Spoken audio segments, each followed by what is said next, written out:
Everybody, welcome to the February 3rd, 2021 special joint City Council and DDA meeting. This evening, we'll call this meeting to order.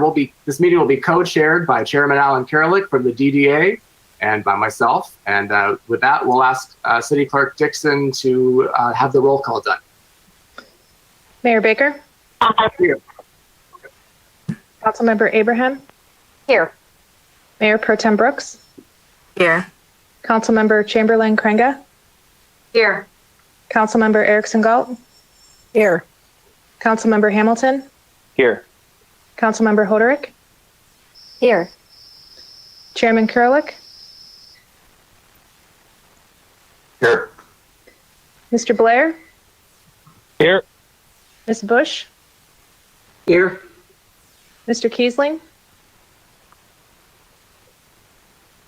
Larry, we see your lips moving, but you'll have to unmute in order to say you're here.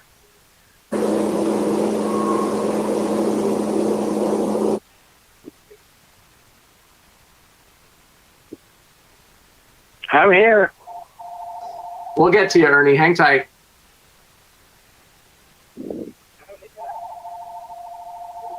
Mr. Nolenberg? Here. Mr. Koza? Here. Mr. McLeish?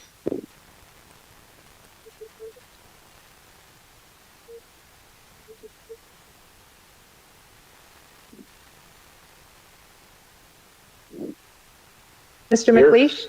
Yes, here. Can you Mr. hear me? Randall? Yes, we heard you. Mr. Randall? Mr. Reschke? Here. Mr. Schroeder? And Ms. Tomczyk-Huzek? Here. Here. All right, all City Council members present and most of the DDA members present. So we'll move forward. First on the agenda is public comment. While we meet virtually, public comments submitted either via email or voicemail. City Clerk Dixon, was there any public comment submitted for tonight's meeting? Mayor, we did not have any public comment tonight. Very good. So we will move on to the regular business stated in the special meeting notice. There's one agenda item this evening. It's D1, Troy City Council and Downtown Development Authority joint study session, budget forecast and potential amendments to the DDA plan. There are a lot of us on the screen, and a couple housekeeping points we could start it with. I think it'll make it easier for Chairman Karalik and I. If after the presentation from City Management, when it's time for any council or DDA member discussion or comments or questions, please, because there's so many of you, signal to us somehow with a hand, a big hand, if you can, so we can see it. If you're on the phone, you can unmute, and usually we'll see that, and that'll be my best guide. But if I, for some reason, don't call on you or Alan doesn't call on you, go ahead and speak up. But in order to keep it orderly with so many of us, it's best if we try to signal that we'd like to be called on. That'll help the meeting go much smoother, and I think it'll provide a better product for the residents and business owners to watch either now or after the fact. Also, as a reminder, stay muted if you're not speaking. And when you do speak, unmute, but when you're finished, make sure you mute back up, because a little bit of background noise can go a long way towards ruining a perfectly good meeting. So with that said, Alan, do you have any opening words? I know the DDA, this is an important meeting. You've been the chair of the Downtown Development Authority for a long time. We're going to turn it over to City Management here in a second, but I'm going to give you the opportunity as well. Well, I believe I'm speaking in behalf of our DDA board, and over the years, but certainly nowadays, we want to express our appreciation that I think it's very admirable, the relationship between the DDA and the City Council and our collaboration working together. And this is a great example. And I think I certainly want to thank all of you, including the staff, for putting a nice program together. And with that, I'd like to turn it over to the mayor, and he can continue to chair the process. Thank you. Thank you, Chairman Karalik. And I can speak on behalf of City Council and say an absolute ditto right back to you. It's our joy and honor to be able to have this meeting with all of you. We've waited for this for quite a while as well, so we're really looking forward to this evening's presentation and opportunity to have a discussion. Even though my personal preference, I wish we could be sitting around a boardroom table together in some other setting, because I like the camaraderie that comes with that. They're all such good people. But we'll settle for this evening. And I'm also looking forward to it. And I'll turn it over to City Manager Miller to go ahead and start with the regular business.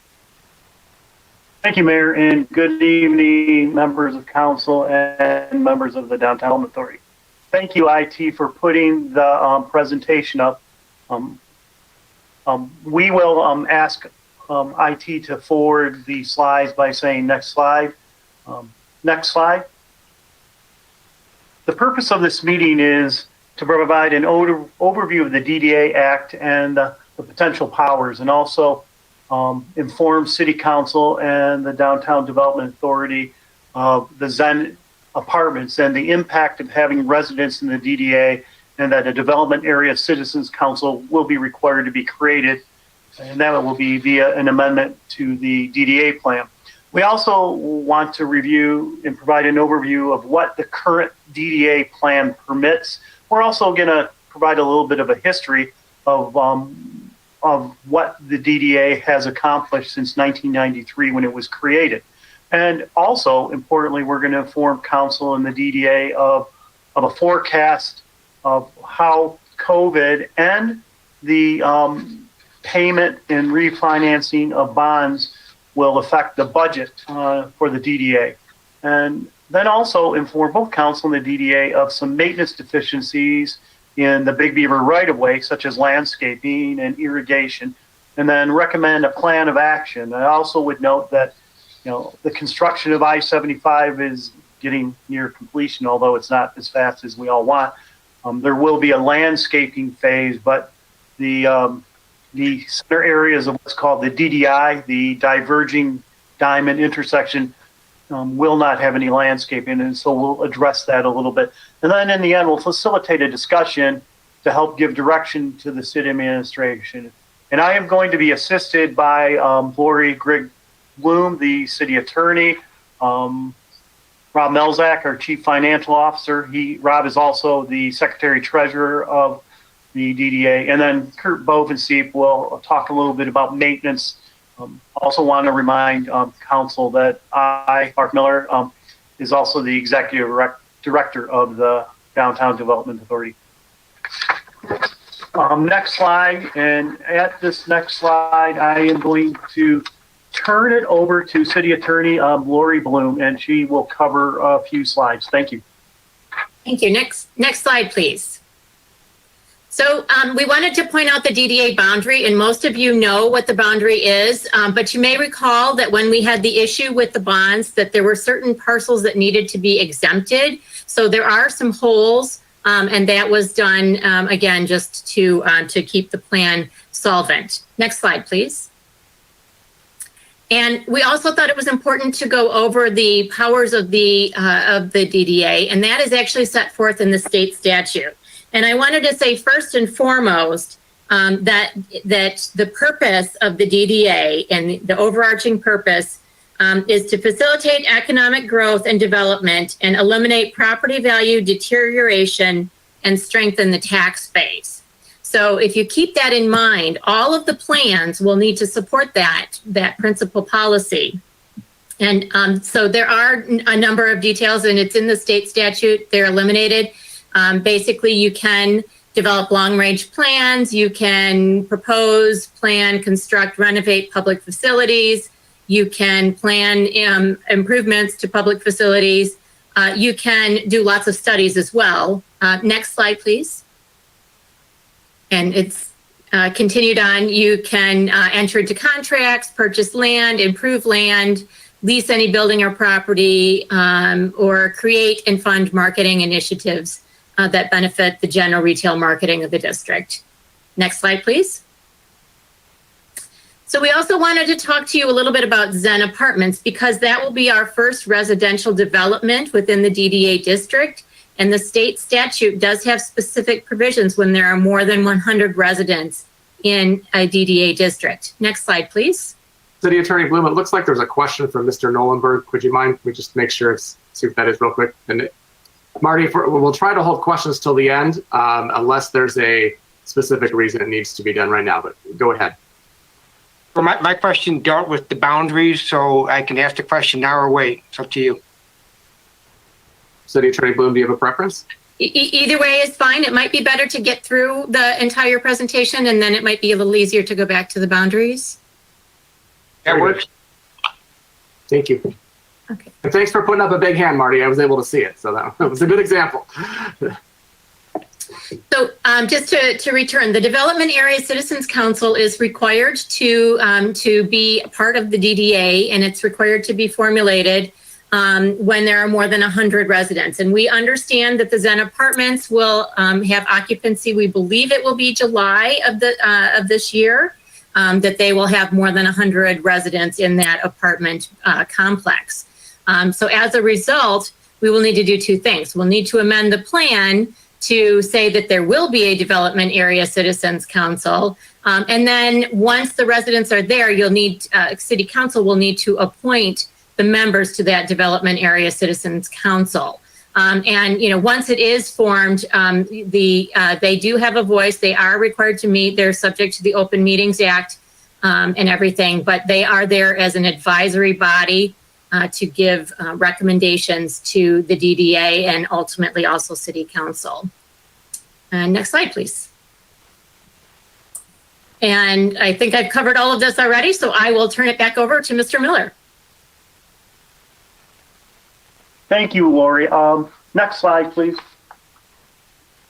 So I want to give a little history of the DDA, and Development Plan number 1 was the creation of the actual Downtown Development Authority, and also giving the authority to have revenue through tax increment financing, which I'll call TIF from now on. But also, which is important, is it called for reconstruction improvements to Big Beaver Road and a public parking deck, which would have been at the Somerset Collection. The First Amendment, which is also known as Development Plan number 2, incorporated the Kmart data center improvements for that, and also, more importantly, proposed civic center improvements on our civic center, which included some funding for the reconstruction of the old high school to convert that into a community center utilizing a bond sale, which did occur, and the community center obviously is there. The Development Plan number 3 included for more widening of Big Beaver Road between I-75 and Rochester, and I-75 to the northern boundary of the DDA, and it provided for some financing allowed for that construction. Development Plan number 4, the project was known as Troy Place Improvement Project, and what these were, they were economic development initiatives where the city and the DDA coordinated with the MEDC, Michigan Economic Development Corporation, and their mega board, which doesn't exist anymore. And the DDA would provide a match to the mega board, with a mega board to attract businesses. So Development Plan 4, the Troy Place Improvement Project was, Plan number 5, which was Sheffield Plaza, which was similar to that also. And then Development Plan number 6 was the allowing the creation for the Big Beaver Corridor study, which was eventually the impetus for eventually a form-based code district along Big Beaver Corridor, and also allowed for additional uses in the zoning ordinance above and beyond just office. It allowed for mixed-use developments. Next slide, please. So what is more important now starts in 2013, and the 2013 amendment was approved to deal with the anticipated decline in the taxable value in the DDA due to the Great Recession. This amendment to the TIF plan limited the capture tax permit revenues for the payment of city bonds, which allowed for the city and the DDA to avoid the DDA defaulting. So what had happened is at one time the DDA was so strong that they could sell bonds, what were called naked bonds, that didn't even have the full faith and credit of the city. But after the crash of taxable values in the DDA district, there was not enough revenues. And so the city and DDA worked together to use the city's AAA bond rating and pledge all of the TIF revenues to pay off those new city bonds to pay for the previous DDA bonds. This amendment said that any surplus tax revenue that was not being used to service the city bonds was only to be used for maintenance of public facilities in the district and some administrative costs consistent with the development and TIF plan. I'm happy to say the 2013 amendment resulted in financial stability of the DDA, and it allowed the creation of surplus, which allowed for another amendment. Next slide. And this amendment was in 2017. And then this is the current DDA plan right now. And once again, this dedicates the TIF revenue for debt service. And just to remind you that we recently refinanced city bonds and actually paid down some of the principal from the payment from the Somerset collection. And we do have a bond that need to be paid off in about just over $1 million, and it's spread over to 2034 when the DDA sunsets. It also allows for the use of surplus revenues for Big Beaver corridor maintenance, and we budget now approximately $320,000, $330,000, and Kurt Bovensteep will talk more about that later. And we also budget approximately $25,000 a year for district promotion and marketing. There's been discussions at the DDA level, but we actually haven't expended any of those funds yet. And those funds that aren't expended goes back into the fund balance of the Downtown Development Authority's budget. And then we're allowed to have what we call miscellaneous expenditures. Those are to pay the city for administrative costs for city staff working on the DDA, to help cover tax tribunals, which there were a lot of them as a result of the Great Recession. There is not that many of them now. However, if we do have a drop in the assessed and taxable values going in the future, we may have more tax tribunal cases. And of course, there are audit fees because the DDA does have its own audit. And then finally, that plan allowed for the creation of the Quality Development Initiative, which I'll call the QDI. And what this basically was doing, it was encouraging mixed-use developments and allowed for new investment, which creates new TIF revenue to the DDA, to allow the DDA to dedicate up to 60% of that new revenue to be repaid back for stormwater detention or parking decks. And in the case of the only QDI project that we have right now is at 888 Big Beaver, and that was for the parking deck there. They also had a lot of stormwater issues, but it far exceeded what new revenues and what new TIF would be coming in. So Glenn Lapin, who is on this call, and Brent Savdat, the planning director, they talk with a lot of developers and offer this, but as of right now, the only project is Unicor Development, which purchased 888 West Big Beaver, and they've built some retail out near Big Beaver. They have completed a parking deck that is a privately owned public parking deck, which will provide parking for the office building, the retail, and for the Zen Apartments, which is under construction. And in my discussions with our building department, that's anticipated to be completed, at least portions completed, in June and July, and occupancy will start. And so, as Lori Blue mentioned earlier, once we get 100 residents in the downtown development district, we will need to create the council. Next slide, please.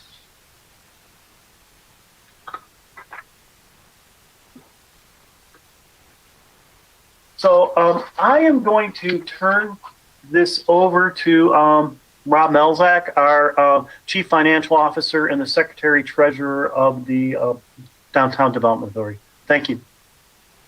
Thanks, Mark. Stevie, can you go to the next slide, please? I know there's a lot of numbers on here, but Council and DDA wanted to say thank you for your attendance tonight.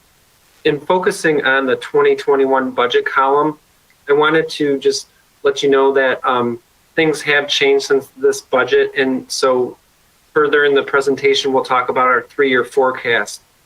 So the budget was originally passed before we knew the long-term severity of COVID-19 and also the refinancing of our long-term debt that Mark had just mentioned. As you can see in the 2021 budget column, we were to receive $4 million from the parking deck. which we did do. That was to leave us with a fund balance of almost $6 million, but still outstanding debt and interest of over $18 million. Stevie, could you forward to the 2 slides up? So now this is this column here. If you look at focus at first at the 2021 forecast column, you'll see that our parking lot revenue that we did receive it, and that it was offset by paying down our refinance debt by $3.2 million. This will leave us a fund balance forecasted at about $3 million. And our outstanding debt, however, has been reduced to just under $12 million, including principal and interest, which is great news. Also, our forecasted property tax revenue in the years 2022 and 2023 have been reduced because we truly don't understand the impact yet of COVID-19 on our outlying years. Stevie, can you forward to 3 slides up? So I wanted to leave you with the fact that I believe we need to move cautiously as we truly do need to understand the impact of COVID-19 on our DDA's revenue. I know there's a strong desire to do projects and big exciting projects, but the first obligation of the DDA is still to pay down the debt, which doesn't expire until 2034. Because of our refinancing, we have conservatively reduced our outstanding debt payments to just under that $12 million that I had mentioned before. And remember, this is protected by the full faith and credit of the city. We don't want to repeat history, and we don't want to, have to come to a future council with a decision of what general fund costs we have to remove so we can pay DDA bonds. However, we still do forecast that we're going to have positive cash flows all the way in 2022 and 2023. So there is some money that's available to be spent to better the district. Thank you very much, and I'll pass it over to the presentation to Kurt now.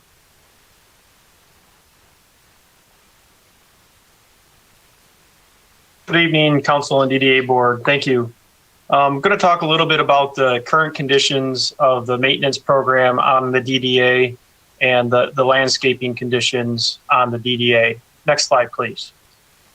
So if we look at the current landscaping and take a look at history, the corridor was actually developed in 2 different phases. It was from I-75 to Coolidge and then I-75 to Rochester.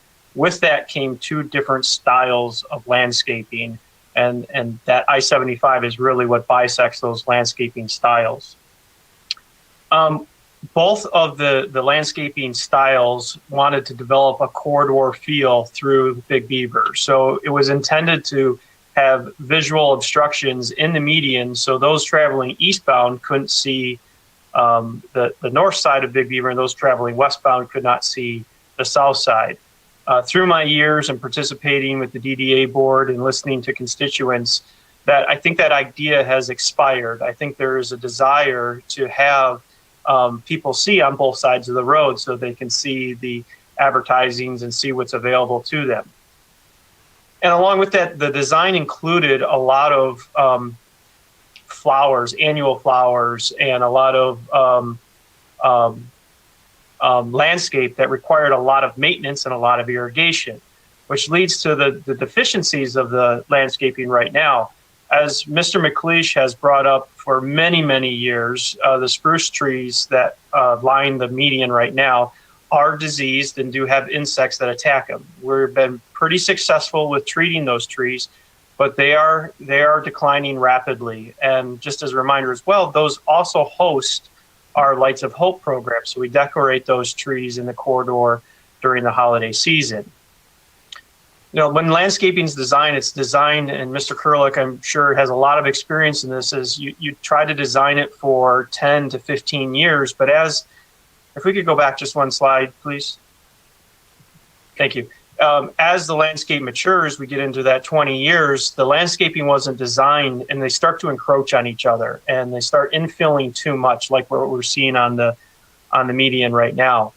The annual beds, because of the recession and because of our agreement with the Great Lakes Water Authority and our water restrictions to keep our water rates down, we're also subject to the water restrictions that residents are. So we're only allowed to water from 11 p.m. to 5 a.m. in the morning. With that, the landscaping irrigation was not designed to be able to accommodate 40 zones. So basically, we can only irrigate about 10 minutes a zone, which was not sufficient for annual landscape flowers. And then as we move forward and contemplate the deficiencies in the landscaping, MDOT, when they came out with to the city with their design for landscaping, it did not contemplate the DDI. They viewed the DDI, the diverging diamond underneath the I-75, as pre-existing. So it was once a concrete island. So although they did change it to some turf, they're not contemplating any landscape in that median. So that's something that we need to consider as we move forward. Next slide, please. So as CFO Malzak mentioned, it would be really nice to spend a lot of that fund balance in redesigning and re-landscaping the corridor. However, I don't think it's in our best interest at this point. But I think we do need to be prepared in the future to be able to improve that landscaping. So what we are suggesting is spend some funds and put a request for qualifications to get the best suitable landscape designer out there to begin the design process. And then we can calculate how much it would cost and look to the future on executing that project. Thank you. Thanks, Kurt. Next slide, please. Mark, you're muted. Thank you, Kurt. And sorry about that. So this is the point where we want to help City Council and the Downtown Development Authority facilitate discussion. The city administration, we'll continue to forecast how COVID-19 will impact our budget, but there are some unknowns, and we need time to understand how that will affect us, and we can make better forecasts. City administration is just cautious in that we have a large bond debt still out there. We also want to come back in the budget process and recommend an appropriate fund balance to maintain going forward. And then we want to ask both council and the Downtown Development Authority, should city administration budget for additional Big Beaver maintenance above the current expenditure of approximately $325,000. I've talked a little bit to Kurt Bovensteve, and he said the initial draft number he has for the design work would be about $200,000. But we would finalize that when we submit a budget to the DDA in April, which then goes to council in April.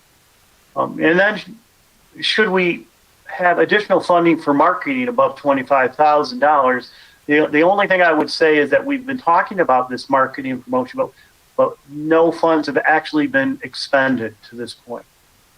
And then obviously we know that we're going to have to amend the development plan to add the Development Area Citizens Council. So if City Council and the DDA discusses this evening and they want some other amendments, we will want to sort of tie them all together in one amendment. So this is kind of where I turn it over to you, Mayor, and Mr. Kurelik to facilitate a discussion and help give direction to city administration. And that there is one more slide, and that will be kind of when we're done to talk about the next steps. Thank you. Okay, very good. Well, thank you, all of you, for the presentation so far. There's a lot of good information there. I realized as we, could we go back to the discussion slide? I think that would, thank you. I realized as I was sitting here looking at all the faces that on council, about half of us, I don't know if Councilmember Hamilton has been to a joint meeting with the DDA or last, I think only Edna Allen and I have been to a joint meeting, and it was back in 2017 for the QDI. So we've got 4 new council members who haven't had one of these joint meetings, which is good, and then some new faces on the DDA as well. So there's a lot of good historical information there that we appreciate Mark and team for giving us, and I think that we'll have a good conversation. My initial, back to where we were, I always like to start with questions. I think that's best. If we could limit this initial round to any questions based on what we saw in the presentation prior to making any more statements or on the discussion points. And I will go back to Mr. Nolenberg, who had a question about the boundary lines. And then Mr. Keesling, I saw you raising your hand too. You will be next if you had a question, or if you were just saying hi with your hand, I'm not sure. Oh, I see you shaking your head, so maybe we're okay. All right. And hopefully, if you, Thank you, Mayor. I'm sorry. Thank you, Mayor. Can we pull that slide up, the boundary slide for a moment, please? So I guess, when I saw this, before the meeting, I guess my first reaction was I didn't realize that we had a number of parcels that are excluded from the plan. I knew we had some. I knew that the Kmart site had been excluded. I didn't realize that we had more than that. And so really my question is, and maybe from a historical perspective, I've only been on the DDA for a year now.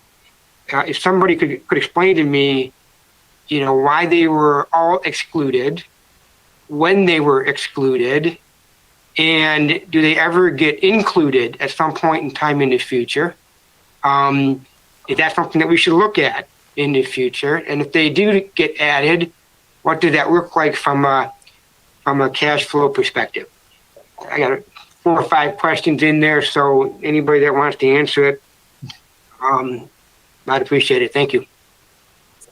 Go ahead, City Attorney Bloom. It looks like Mark muted himself, so go ahead. Yeah, so Mark, I'll start this. So in answer to your first question as to when it was done in 2013. And the reason that it was done is because those properties, there were certain properties that we needed to have a positive balance in order to have the DDA remain solvent. And so in order to do that, we needed to remove some of those properties that had fallen below the values that they were when the DDA was created.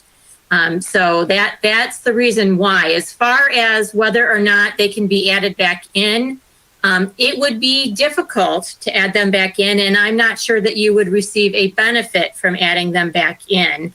And the other thing you have to keep in mind as well is that for any plan that is approved, it also needs to go to all of the other taxing jurisdictions. So Oakland County, for example, would have the opportunity to come in and they may object to making any changes to the boundary. And I'm not sure, Mark, if you had anything else to add or if I've answered all of the questions there. Lori, you did answer the questions, but I want to just sort of expand upon this a little bit.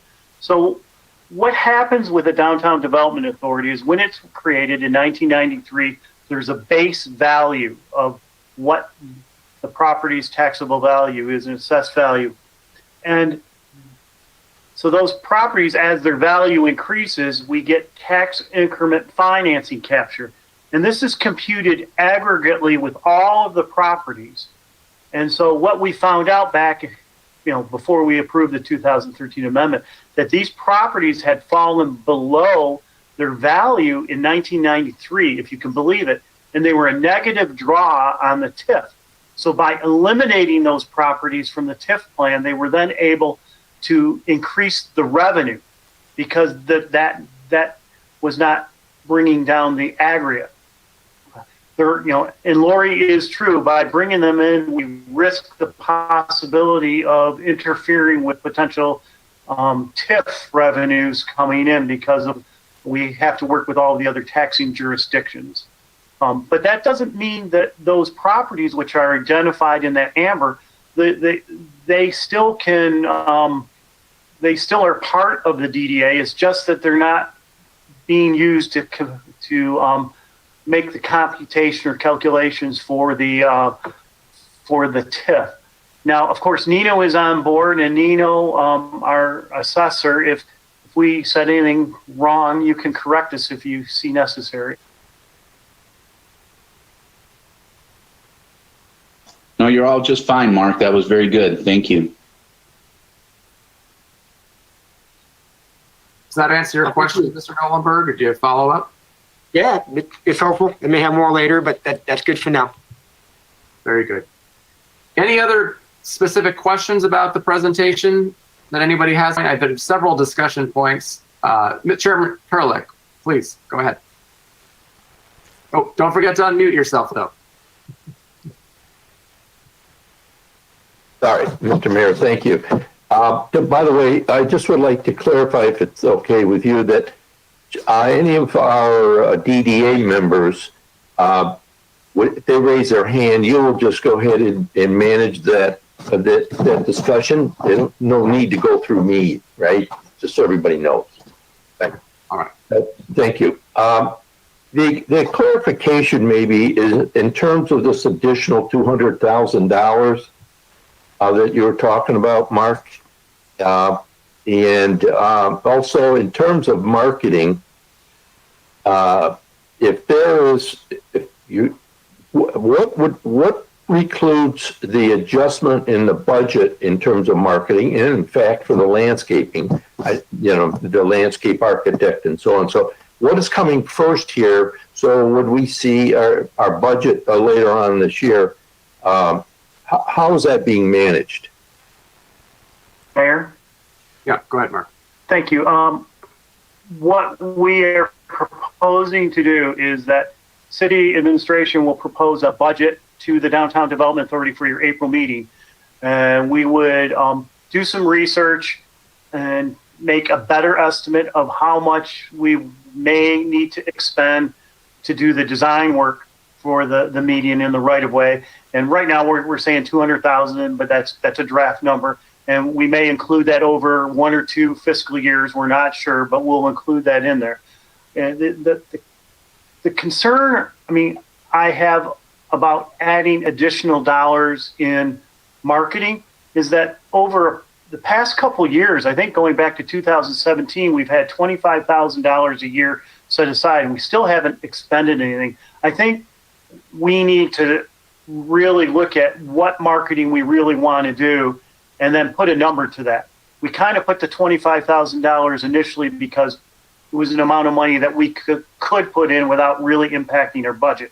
So I think we need to do a better job to do that aggressive marketing. And I know for those of you who don't know, Mr. Kurlik and I have had long discussions, and Mr. Kurlik is now identifying that the vacancy rates are going up in the corridor. At one time, Detroit wasn't even a player, and now Detroit beats us up in taking office space from us. Now in COVID, that may not be the real case. So I think we really need to sit down and talk. And I know DDA members, Kenny Koza has volunteered some of his marketing staff, and there's been a subcommittee working with Glenn Lapin to talk a little bit about what we could and what we should do. So I think we need to come back in April and try to hone those plans a little better on marketing, and then maybe try to see if we need to allocate more money in that arena or not. So hopefully that answers your question. Yes, perfect. Thank you. Okay. Any other questions? Councilmember Chamberlain Kranga. Thank you, Mayor. It's an honor to be here tonight. The last joint meeting I was a part of with council and the DDA was when I was just appointed to the DDA, which was back in 2017. So it is great to be here tonight and to see everyone. Just have a couple of questions just to help me get at and understand the economic situation within the DDA district, and then had kind of a clarifying question on marketing. So the first question was just wanted to get more understanding around how the decrease in captured taxable value is impacting the QDI in terms of that incentive to the developer, potentially the parking lot or anything. So that's the first question. Mayor, I'll start that answer, and either Nino can jump in. I don't think it would impact Unicor at 888 West Big Beaver, because each QDI is by that individual property, and based upon how much investment they make and the value of the property increases, 60% new value then is recaptured, payback yearly for eligible expenditures to the developer. So I don't think it will impact them. And Nino, if you have any more information, we would gladly hear it. No, that was perfect, Mark. Thank you. Okay. And there was a second part of that question, I think.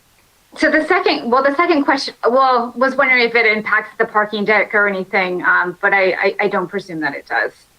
What really will impact the payments to the developer is that they actually finish the construction and occupy it to increase the value of the property. Because during the construction process, the value slowly increases because it's not fully complete. And then those are computations in which our assessor does outside of my pay grade. Thank you, Mark.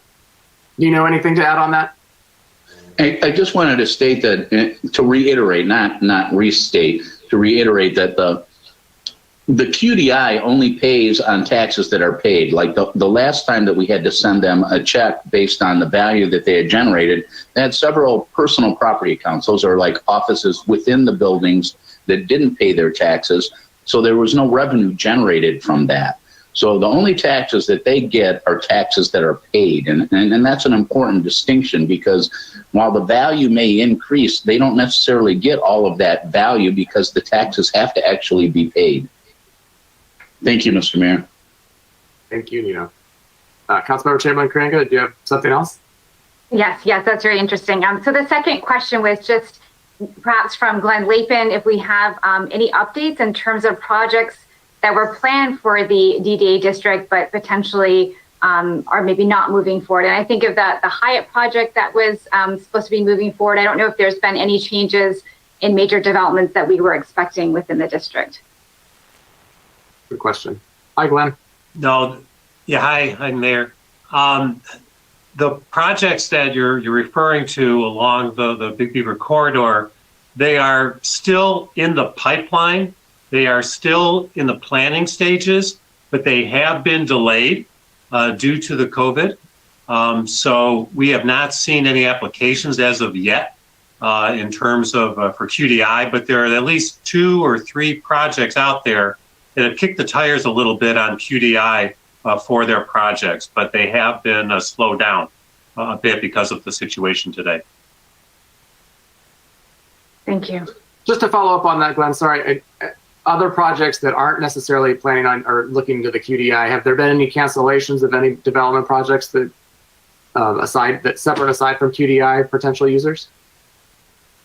No, no major cancellations of projects that I'm aware of along the Big Beaver corridor.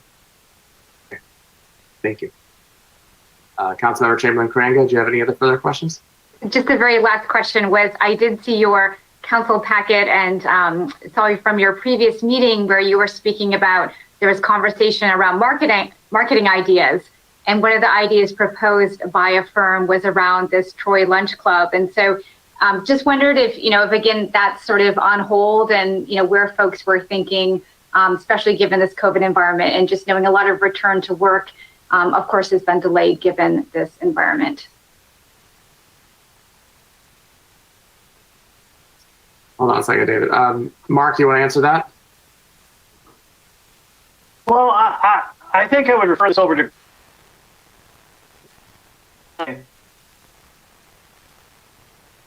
I think you passed it to Glenn, right? Is he frozen?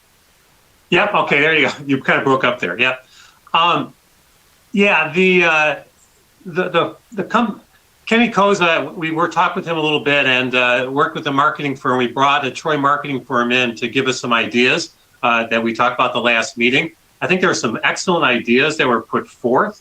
I do think that the general feeling is that in the middle of the pandemic, it's a bit difficult to prioritize, those kind of marketing strategies that might be most effective during this time. So I do think, as City Manager Miller said, that we do need to kind of go back and probably sit down and start discussing again, as in the expectation that we're starting to move forward a little bit, and what would make the most sense in terms of marketing strategies going forward.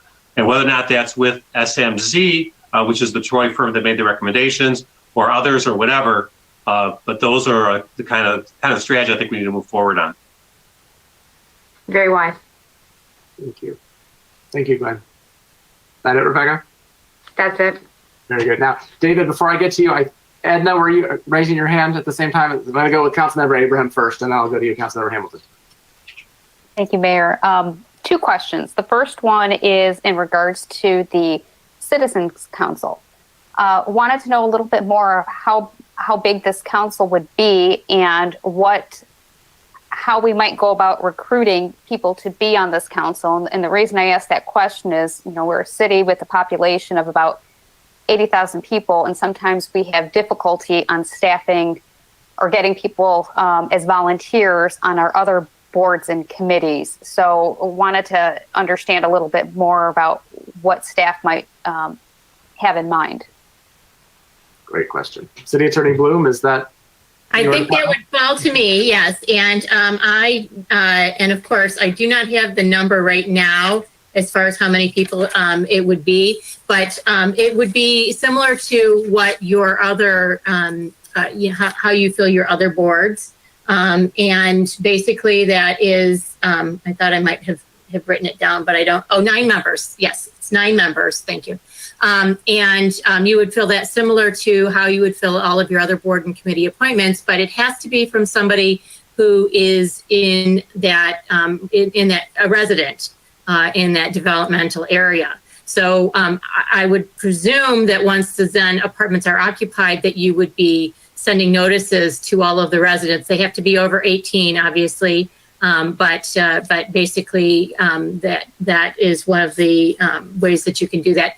There is an opt-out, but I think that I have confidence that there would be 9 persons who would be willing to serve in an advisory capacity. Thank you.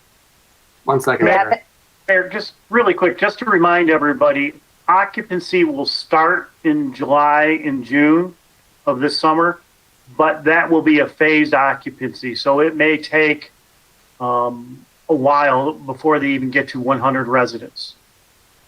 And that's the trigger, right, Mark? Once there's 100 residents living in the DDA district, then the council has to be active. Correct. City Attorney Bloom? Yes, I just wanted to also clarify one additional thing, and I'm not sure that this was clear beforehand, but the plan can be amended if there are amendments to be made with just a reference that a development area citizens council will be created. So it does not have to be populated unless and until there is a proposed amendment to the plan. So if there's an amendment before there are 100 residents, then that can occur, and then you wouldn't need to have that populated until there is another amendment. Very good. Thank you. Councilmember Abraham, go ahead and continue. all right, thank you. Lori, thanks for that clarification. 9 out of 100 is 9% of that apartment complex's participation in a board or committee compared to maybe a couple hundred out of 80,000. So it's kind of a high number in that regard. So thank you for clarifying that distinction. Second question, completely different. It's about the landscaping and the proposal is that we would go out and for a plan to redesign that corridor with longevity in mind. So my question is what time frame are we looking at? Is it a 20-year, 30-year time span? And for the current landscaping, what was the longevity planned there? Are we at end of life, so to speak, with that type of longevity? Mayor, I would let Public Works Director Bo Massif answer this question. Very good. Kurt? Thank you. Typically in a median type setting or right away in a narrow setting like that, your expectancy is 15 to 20 years. Like oftentimes when you visit a downtown district that have street trees along the sidewalk, they'll remove those trees after 15 years because they start to get too big for the area. The median is very similar in that, and we would certainly work with a landscape designer and give the criteria that we're looking for a 20 or 25 year landscape design with that in mind. But the vegetation does have a life to it, and we would design it in a sense to complement the area and withstand the very, very harsh environment that landscaping is. The request for qualifications would go out. There is, and I know $200,000 seems like a very big number for a landscape design, but this isn't a normal landscape design because it's going to require the architect to have quite a bit of engagement. I'm sure the DDA is going to want to have a voice in that, what that design looks like. I'm sure there's other constituents that may drive the corridor that would want to have a voice. So that has a component as well. I would venture to guess with everything, with all the engagement and all the work to be done, the concept itself, once awarded to a contractor, would probably take 6 to 8 months. And then you're probably looking at another 3 to 4 months for actually construction design or construction engineering for that. Thank you, Kurt, for clarifying. Thank you. And I'll also say council will probably want to weigh in on some of those designs too. You didn't mention us, but Councilmember Hamilton, City Attorney Bloom. Yeah, I just wanted to clarify back to Councilwoman Abraham's question about it's the trigger for the Development Area Citizens Council is when there are at least 100 residents. We expect that there will be many more than that. The number of apartments actually that are proposed exceeds 100. So I just wanted to make sure that that was clarified. And Mr. Miller may have the exact number of apartments that are proposed, but it will be quite a few.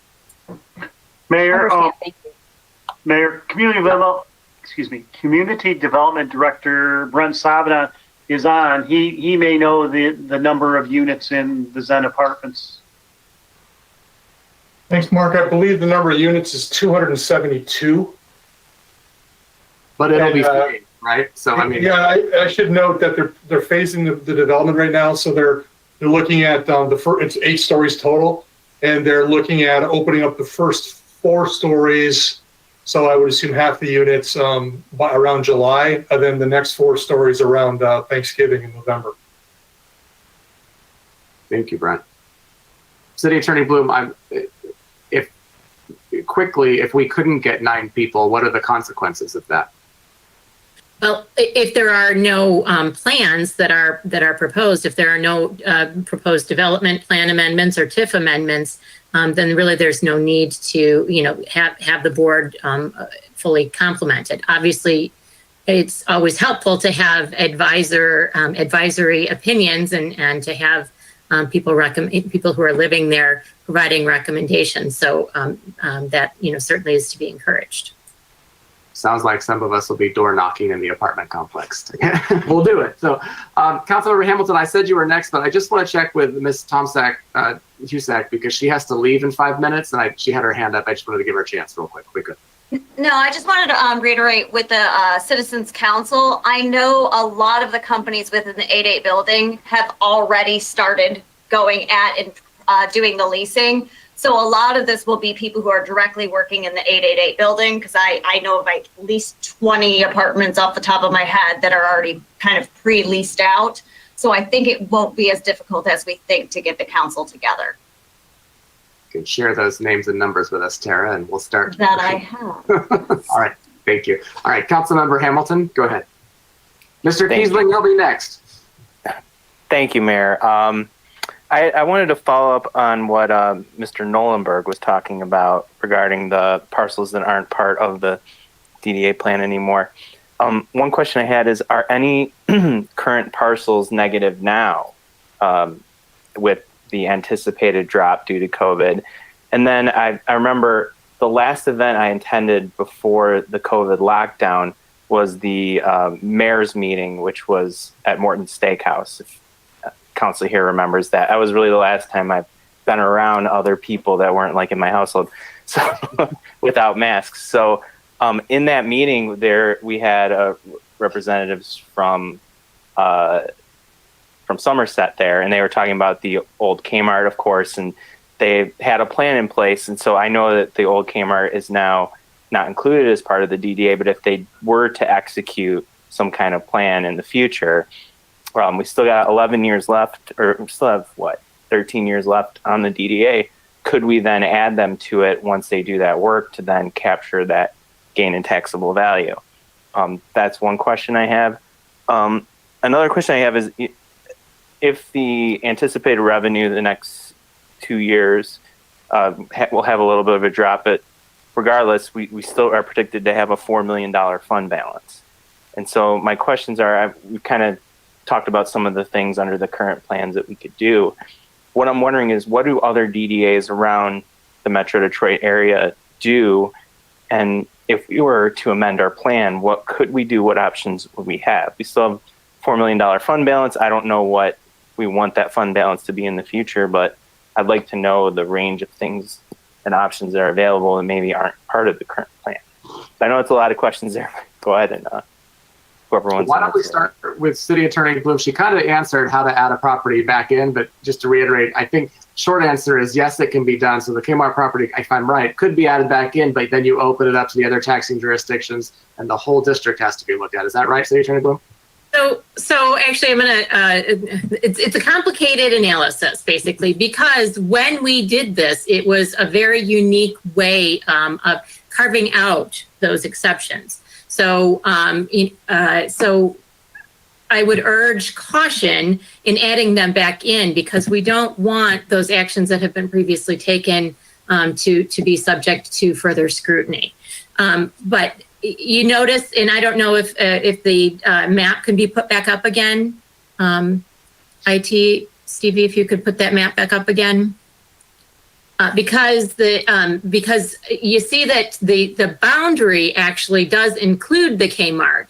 The parcels that are excluded are the ones where they are not capturing the TIF revenue. So they are still within the boundary, but they are not actually being, they're not actually including the amounts for the TIF capture. That doesn't mean they're not paying taxes, though. Right, that's a big difference. Right? I mean, that their tax dollars are still being collected. So, Mayor? Yeah. I concur with what the city attorney said, and it is an unusual way that we solve the problem. So I have not asked our city assessor, Nino Cara, if any additional properties have gone below their base. I don't think they have. I don't know if he's done any analysis if any of the excluded properties have risen to their base and if they were in the TIF plan could create TIF. I don't know. I don't know if Nino can comment on that or not. And then if you were to add them back, would you use their base value in 1993 or would you use their value now as the new base? Like, how would that work, I guess? Well, that second part of the question, I'm going to talk like an attorney. I'm not. It depends. I think we would want to study because the method we used is not explicitly demonstrated in law. It's not. It also isn't excluded from law. It was a unique method that we used to aggressively increase our revenues by eliminating what I'll call the dogs with fleas. Their value went below their base amount.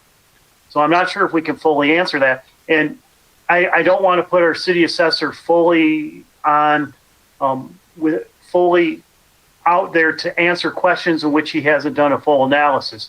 So what I would like to do is reserve this and have us do a little bit of study about, the values of the properties and if we're getting near the base with other ones and whether or not these are increasing. The one thing, Lori will agree with me, is that by putting these back into the TIF plan, we risk our TIF and our DDA going forward, and because we're adding it in, where we have a big risk in that. And I think, Lori, you probably can explain that better than I just did. Well, I would just say, first of all, you asked if it would be from the 1993 base or the current base. There is no bright letter law because, again, this was a very unique and creative way of approaching an issue that we had. So, but if I had to give, just again, without, my recommendation would be to have it be based on today, the values as of the date that they were added back in. Mm-hmm. So that's the most conservative way of approaching it. And Mr. Licari can perhaps talk to see whether or not that would result in any additional benefits to the DDA. Is it okay, Mark? Go ahead, Nino. We see you, and we're happy to have you. Okay, thank you. So a couple of things. Let's start with the first question. There are parcels in the DDA that are below their base value. In general, they're personal property parcels, people that rent space in office buildings. Their equipment gets older, it depreciates. At some point in time, it goes below. It's not a big deal. You're not talking large money at all. There are no, other than the parcels that I'm lowering this year because of the COVID pandemic, there are no parcels that are in crisis in the DDA. I am lowering several parcels. I mean, probably in the DDA, 200 parcels are losing taxable value because they're not getting rent. That's just a fact of life, and that will come right back to us as soon as the COVID pandemic ends. I think I had answered a question earlier. I think part of it will come back next year, and the rest of it will come back in the third year plus a bump. It's not a crisis situation like the crash. The other thing is the parcels that are excluded from the DDA, every single one of them is still not above their original 1993 value. This was a major deal to get those out of the DDA. The other issue that you need to be aware of is that before the 2013 year, when we refinanced the bonds, about 5 years before that, John Lamorato and I had come up with basically the same plan. It didn't get through council. Council refused to accept it at that point in time, but we had to go to the county because they control the county millage rate and the community college millage rate. And they were fine with that plan at that point in time. So then in 2013, when that other guy that was managing the city came up with basically the same plan, we had to go to the county again. And they said, and it's not written down, but it was a verbal agreement. Yeah, we'll let you take those out of there, but because everyone was waiting for the Kmart site to be developed. But they said, when that site's developed, we're keeping that revenue.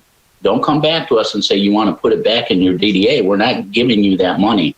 We've agreed to help you refinance this debt, and that's as far as it's going to go. So the parcels that are out, you have to consider them to be out. And as Ms. Bloom said, if you want to put those parcels back in there, you need another public hearing, you need to approve a new development plan, and then you got to go back to the county and get them to approve that. And plus, that's where their value starts. Their base value starts the time that you approve the new development plan. So there's no immediate gain by doing that. Plus, I don't think there's any way the county is going to let us just take their revenue from those. Thank you, Nino. That's very helpful, very clear. We appreciate that. Councilmember Hamilton, did you follow up to that? Yeah, there was my other question was, what are we seeing? And maybe you don't have the answer for me now because I haven't done the homework. But what are we seeing? What are some things we could invest in that other DDAs are doing that isn't currently a part of our plan? Have we considered that in the past? I'm not. This is my first joint DDA meeting. I haven't watched any other ones, so I don't know what's been discussed in the past. But I'm curious, what are the range of things we could do? Because we will have a substantial fund balance, and I'm wondering, and we could just hold on to that to protect the DDA while we pay off the bonds over the next 12 years. But I'm open to knowing what our options are and different things we could invest in here. Mayor? City Manager Miller and City Attorney Bloom after. Okay, so regarding fund balance, so what we're committing to doing is to come back in April and propose a budget for the DDA, and as part of that, propose what we feel is an appropriate fund balance. Now, there isn't a lot of direction about fund balances for DDAs. There are for cities general fund. So once we identify what we think an appropriate fund balance given our debt, we then will know what kind of dollars we have available. So you ask, what do other DDAs do? And if you look back at that list, if you go to the beginning of the presentation, if you can, IT, it's like the third and fourth slides, the powers of the DDA. Next slide. Forward, right here. So these are all the powers. Many DDAs are actually more independent than Troy's DDA. The bylaws of our DDA make the executive director, the city manager or designee. Other communities, the DDA executive director is not the city manager, and it's not necessarily the city staff. So take Ann Arbor. Ann Arbor owns parking decks. They generate a lot of revenue, and they do that. So I've been in Kalamazoo where the DDA would buy properties and rehab them and resell them in the market. Our DDA, as especially right now, is nearly not aggressive because we are limited to servicing the bonds, maintenance, administrative costs, marketing, and the QDI program. Other DDAs, if they're given full powers, they could buy up full blocks. And part of the reason for the Citizens Council is if they do condemnation and buy up homes, that Citizen Council is represented. Now, we've never done that. We have never wanted to do that. But DDAs actually have a lot of power and authority. But our DDA is only given a little of that. Now, we'll come back to both the DDA meeting in April and when the budget comes to City Council, we'll do a survey of what some other communities do or other DDAs do. But if you really look at these powers, it shows you that they actually have many other functions. In fact, there's the power of a millage also, which we don't apply. But we'll commit to providing more information in the future. Thanks. Thank you, Mark. And I encourage DDA members, you're the people on the street there that know the details of what your needs are to, talk to DDA, people that that are on DDAs in other communities and what your needs are and, bring them to council. I'm curious to see, because it's a rare opportunity when you get to refinance bonds and sell a parking garage and get nearly $7-8 million injected into the DDA. So I'm open to what different possibilities there are with that. Chairman Kurlik, did you have something on point to that? Yes, sir, Mayor. One thing that I would just point to is that in my view, the promotion and the imagery and the branding of the DDA is going to be a very interesting. It's going to offer some very interesting prospects for us. So when you ask about where we're going to go, I think this from lifestyle, we need the attraction. We need employees and employers to want to be in the city of Troy. And the other thing that I believe is in our future is going to be the interchange. The Big Beaver interchange, based on what I suspect, it may be disappointing to the city council and the DDA board members. And so I would dare say that now we don't know for sure, but we'll start seeing this year what they're going to do. And then we're going to have to ask ourselves, is that an appropriate finishing off of this new interchange for our image entry into the downtown development corridor of the city? Mayor, just a quick comment. I think Kurt Bovenseep and our city engineer had some meetings with MDOT, and they've been exposed to at least the early plans for landscaping. Can you comment a little bit more about that, Kurt? Because Mr. Kurlik is right. We're not going to be happy with it. Certainly, I can sum it up in one word: basic. It's as simple as that. It's some trees, a lot of trees. But I agree that it is not the imagery that Troy was hoping for. And although we have limited voice with MDOT, it's even further confined because they're federal dollars. So we do not have a whole lot of say, which is one of the reasons why I believe that we need to hire a professional landscape architect to look at that and contemplate it. Before I go to City Attorney Bloom, did you want to on that one?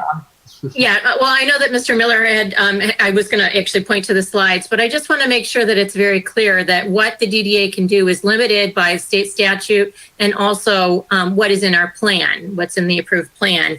And also it has to facilitate the purpose of the DDA, which is to facilitate economic growth, and development and eliminate the property value deterioration and strengthen the tax base.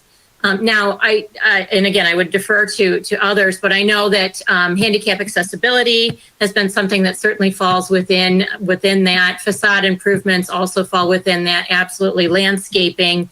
road work has been done in the past. You can see some of the past plans and the work that was done through those past plans, and those were all legitimate expenditures. Thank you. I saw Councilmember Hoderick raise her hand, but Mr. Kiesling, did you have a question or comment? And if you do, are you able to unmute yourself? Because that's the tricky part. Good. There's a red button, or there's a button at the bottom of your screen that says mic, and it probably is red or black right now for you. If you click it, it might turn green. Are you able to? Oh, you did it. Go ahead. I did it. Okay. No, the subject is other residential development in the DDA district. My recollection is that from some of Brent Savidan's reports at past DDA meetings that there are other multiple residential developments, be they apartments or condominiums or whatever, that have been proposed in the district. And I'm just wondering if there's anything else that's really alive that might add to the potential stock for our Citizens Council. Thank you. That's a good question, Mr. Kiesling. Mayor, off the top of my head, I don't know any that are approved, but Brent Savidan could answer that. There's one that comes to mind right now, Mr. Mayor, and that is the Kelly Services site is proposing some apartment units. I forget offhand how many units, but that application is pending. We do have, I can tell you anecdotally without giving any detailed information, that we do have pre-application meetings from time to time where people have expressed an interest in apartments. And there has been, I'll keep the hotel privileged at this time, but there has been talk of one hotel possibly converting from hotels to apartments or condominiums. So there's ongoing talks. Very good. Thank you. Okay, thank you. That's great. Thank you, Mr. Kiesling, for that question. If you're finished, you can mute yourself again. So I saw Marty raise his hand, but let's go with Councilmember Hoderick first. Actually, I'm tempted to defer to Marty because he's so vested in the DDA, but I guess I just wanted to, for me, I think if we collectively agreed to lock arms and to put resources toward refreshing the landscaping and the medians, that has to be, it's clear to me just driving up and down now that we are much in need of a refresh. And that was before I-75, that was before COVID. I was feeling like we needed that refresh. And it leads to a question though, I think this would go to Kurt. When we go out for that bidding and a landscape architecture, does that necessarily, is that limited to plantings? Not that I'm against plantings and trees, but would that include even, kind of a cityscaping that even transcends into the night, looks good even in the winter? Can we ask for that kind of creativity, or would it just be landscaping in the traditional definition? Mayor, I would like to start, and I also would refer to the city attorney, which we have talked about this. So far, the current plan only allows for maintenance. So what we're talking about is maintenance of what's there. It may include irrigation improvements because of that. I don't know if electrical outlets need to be done. I don't think building new structures would be considered maintenance, and that would need a revision to the plan. And I'll defer to the city attorney for further comments on that. Mark has covered it very sufficiently. He's absolutely right. Well, that's efficiency. Comment. I guess I wasn't talking about structures, but maybe artistic elements that could be, I'll use statue is like hardscape artwork or hardscape. Yes, thank you. Signage even, but we can talk about that. That's kind of my Mayor, just really quick, I believe that we would need to amend the DDA plan to start doing some things that are above and beyond maintenance. But the question I think actually was, will that landscape proposal be able to include elements like that even without the plan being amended? I think that might be I mean, does the plan have to be amended before the landscape architect could even include something like that in its design? My, without having a lot of time for research, I would recommend that our landscape architectural services would only deal with maintenance of that. It would not include design work for, let's just say, sculptures and things of that nature until we amend the plan. But does maintenance include replanting of trees? Or because my understanding was that this plan was for a long-term plan that sounded like new stuff, new construction, and not just maintaining what's already there. Is that, or maybe we're parsing words? I see Lori has her hand up. We've talked. Go ahead, Lori.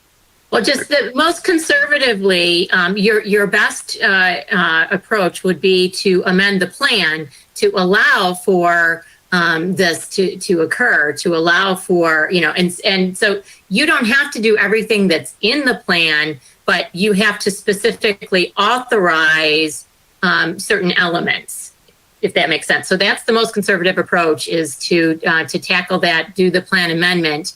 And that can be done fairly quickly, other than, there are some advanced hearing notices that need to be adhered to, and there has to be a hearing before the DDA and then also City Council. Mayor, but to answer your question, yes, that plan would include new trees under maintenance. Okay. Mr. Kiesling, seemed like you had a comment on this specific thing. It's a landscape plan for the corridor. Landscape plan should include more than just the landscaping of the median. Maybe some margin areas and other things that should be a part of a landscape plan for the corridor, where we seem to be talking just about the median, and there's more to it than the median. Mayor, Mr. Keys is correct. We're talking about the whole right of way. Okay. Sidewalk to sidewalk. Very good. Thank you. Councilmember Hoderick, were you finished? I'm finished, and I just, if I was queen, I know what I would want to try to do. An amendment, let's refresh Big Beaver. I mean, this is an important economic draw for the community, but I'm stating opinion and not asking questions at this point. So just add a question mark to it. That's how you get around that one. And I guess my question would be, I'd be interested to know if my colleagues here, council and DDA, where your heads are on that as well. Oh, now you're opening a can of worms, Ellen. But I guess my opinion in a question is, I'll ask in a question. City Attorney Bloom, just to clarify, that proposal that Kurt was talking about will come in April to the DDA or meeting, potentially, to be part of the budget process. Could the plan amendments be done at the same time so that it can be a bigger, broader scope of service for that landscape design? I mean, I think maybe so far Ellen and I have said that. Maybe we need to seek some consensus on that. But I guess I'm less clear now than I was 25 minutes ago what that scope or what that proposal is going to be. If the plan's not amended, then I don't understand what that landscape architect design is going to be for, if it's not going to anticipate the proposed changes we think we want to see. Lori?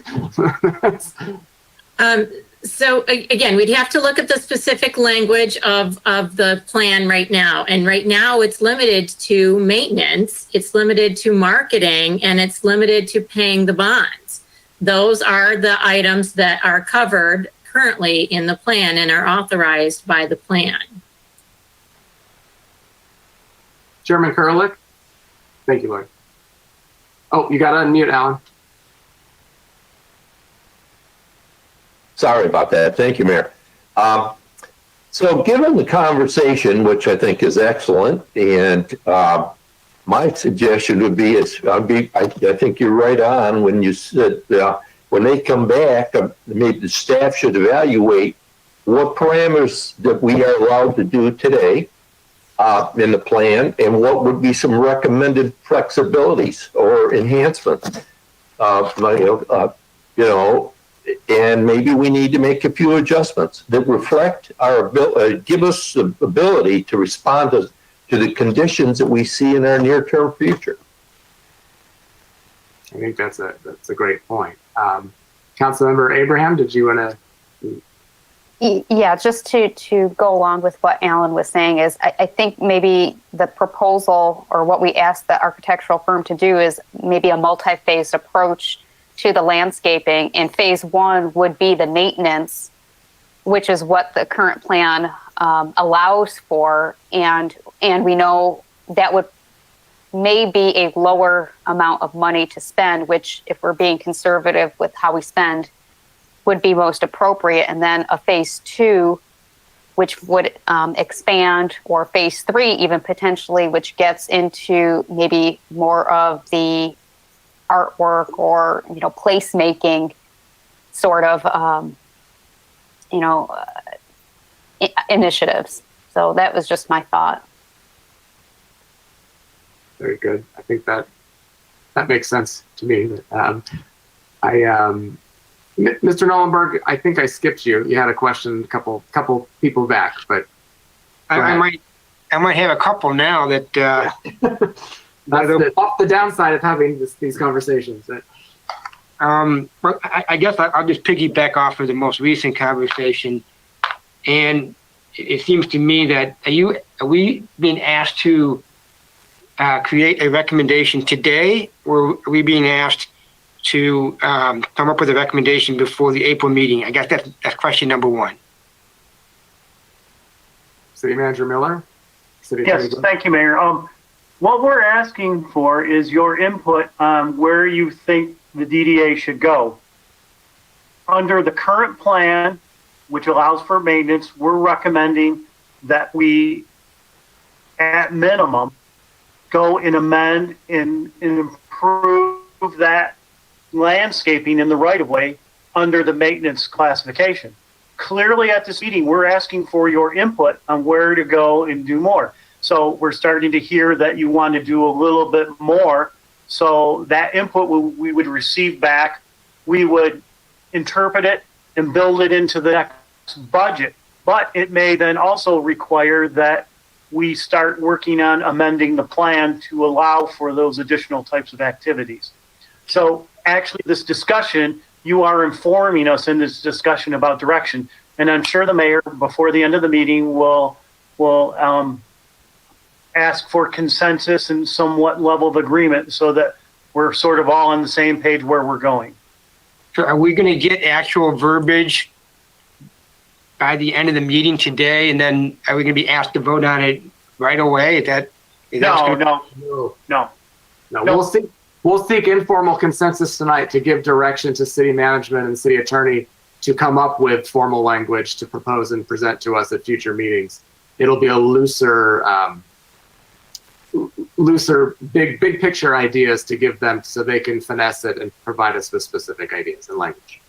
So Mayor, and just so that the boards know that if we are looking to amend the plan, both the DDA and City Council will have plenty of time to review those documents and add specific comments because the plan will have to be adopted by both the DDA and City Council. With public hearings, correct? Yes. So there's ample opportunity. Public hearings and also a substantial, off the top of my head, 45-day comment period. Very good. All right, so I guess just along those lines, my 2 cents on this. I mean, what was mentioned was we're looking to deal with the median the right of way. We should probably add the diamond interchange as well. I guess I would add one more thing to that in that plan, we should have a cost of long-term maintenance, because it's easy to put together a plan. It looks beautiful, but then next year it all dies. And so I guess, I would like to see something I'd like to see something that addresses the long-term cost.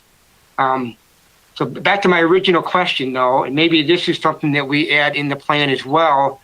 And I don't even know if we can do this, but is the DDA allowed to seek and accept outside funding, such as, park grants, state appropriations, trail grants, DNR Foundation, maybe Kresge might want to help. I mean, can the DDA can we put out a grant, get a grant writer to seek different additional funding mechanisms? Is that even allowed? And if so, do we put this in the plan as well? Mark, I'm going to go with City Attorney Bloom first because she seems quick to answer that one. Then I'll go. Yeah, okay. It is allowed. You can receive, the DDA can receive grants. So it is allowed. And I will defer to, others as far as the feasibility of whether or not those grants would be something that is feasible. Mayor, I know many of the recreation type grants are for cities, maybe not DDAs. And so we'd have to do a little bit of research, but I do want to go backwards a little bit about Mr. Nolenberg's question. The DDA actually expends and budgeted approximately $340,000 on maintenance. Now I'd like Kurt Bovensteep to sort of kind of outline what that maintenance currently is. Thank you. Sorry, thanks, Mark. So maintenance has grown over the last couple of years. If you remember, it wasn't but maybe 5 years ago where that was about $250,000. So it's grown, and of course we have our traditional cutting of the grass and fertilization and irrigation repairs and things like that. But we do have a dedicated seasonal employee out there during the summer months that edges the sidewalk, that polices the area for any trash, that's out there on a daily basis, maintaining the DDA. Additionally, it was only a couple of years ago where we recognized that the Road Commission for Oakland County, who has jurisdiction over Big Beaver, wasn't maintaining the gutters of the streets adequately or to our standards. So we added additional funds to take city staff and street sweep the DDA at least twice a year. Thank you, Kurt. Marty, do you have additional questions? Comment? I guess from a city staff perspective, is that something that we should we look for outside funding? Is that something that we should be exploring? And do we do this in our amendment? Mayor, we'll commit to looking what type of grants DDAs are potentially can get. We'll do that. Okay. Thank you. All right.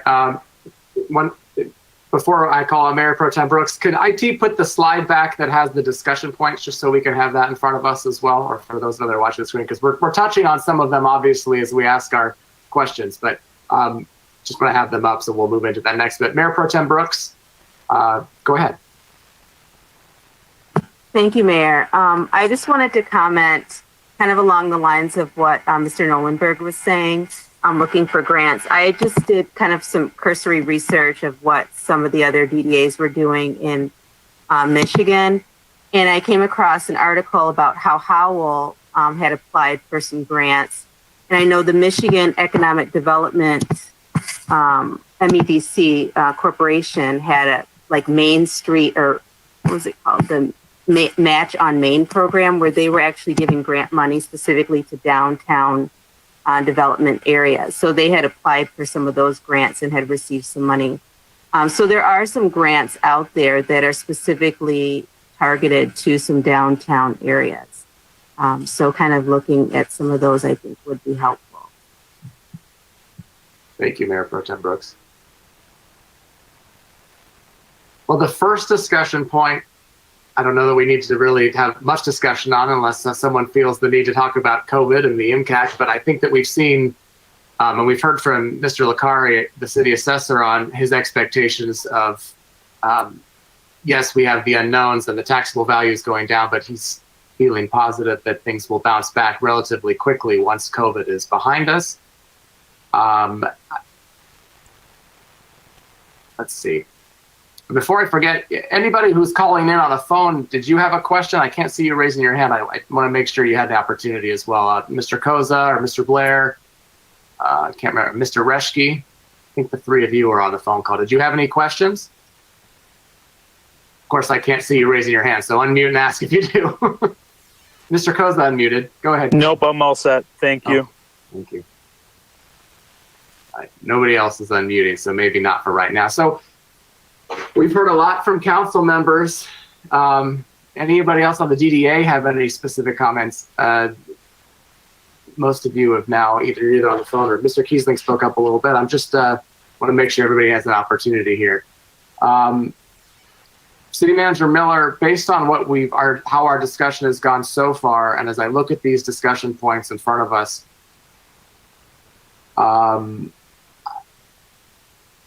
so I'm just reviewing here. One of your questions specifically is, should city administration budget for additional Big Beaver maintenance above the current expenditure of $325,000 plus? I'm assuming that question is based on an upcoming, landscape design for maintenance. Is that what you mean, or do you mean ongoing maintenance there? No, I meant for additional work. And so, but what we're hearing is that, at least the initial consensus is that we may want to do landscaping that's a little bit above and beyond maintenance and try to tackle the intersection a little bit more. And if I'm not hearing that correct, let me know, because I think what we'll do is we'll think about that. And then when we build our recommended budget for the DDA, we'll include what we think we should budget for above maintenance related to landscaping, and then start looking towards revising the plan to enable that. And we'll that will be all part of the budget process. We think that when we bring the budget forward. Okay, well, let's just start right there. I'm assuming, based on what I've heard as well, that there is consensus for that. Based on what Mark just said, can I see a head nod or a thumbs up if we think that's the direction the city should be providing us? Okay, good. And those of you on the phone, I'm assuming you don't object to that. If you do, let me know. But I think there's consensus otherwise. I see. Okay. All right, so that's the first one. I think, Mark, you've got that. That's probably that's been the bulk of our conversation so far. I think that's, you have some direction there. We look forward to seeing what you can bring to us, each of these bodies for the April meeting for sure, as it relates to the budget. The next question is, should additional funding above $25,000 for DDA district promotion and marketing, or should there be additional funding? As I recall earlier, maybe cautioned is too strong of a word, but you'd mentioned that, we've budgeted the $25,000 each year, but haven't actually used any of it yet. And I know from previous experiences as it relates to other city projects that you don't like to have us budget for things if we're not actually going to use that money in the year. So let's talk a little bit about that if we could. Certainly there's a need for advertising and promotion and marketing.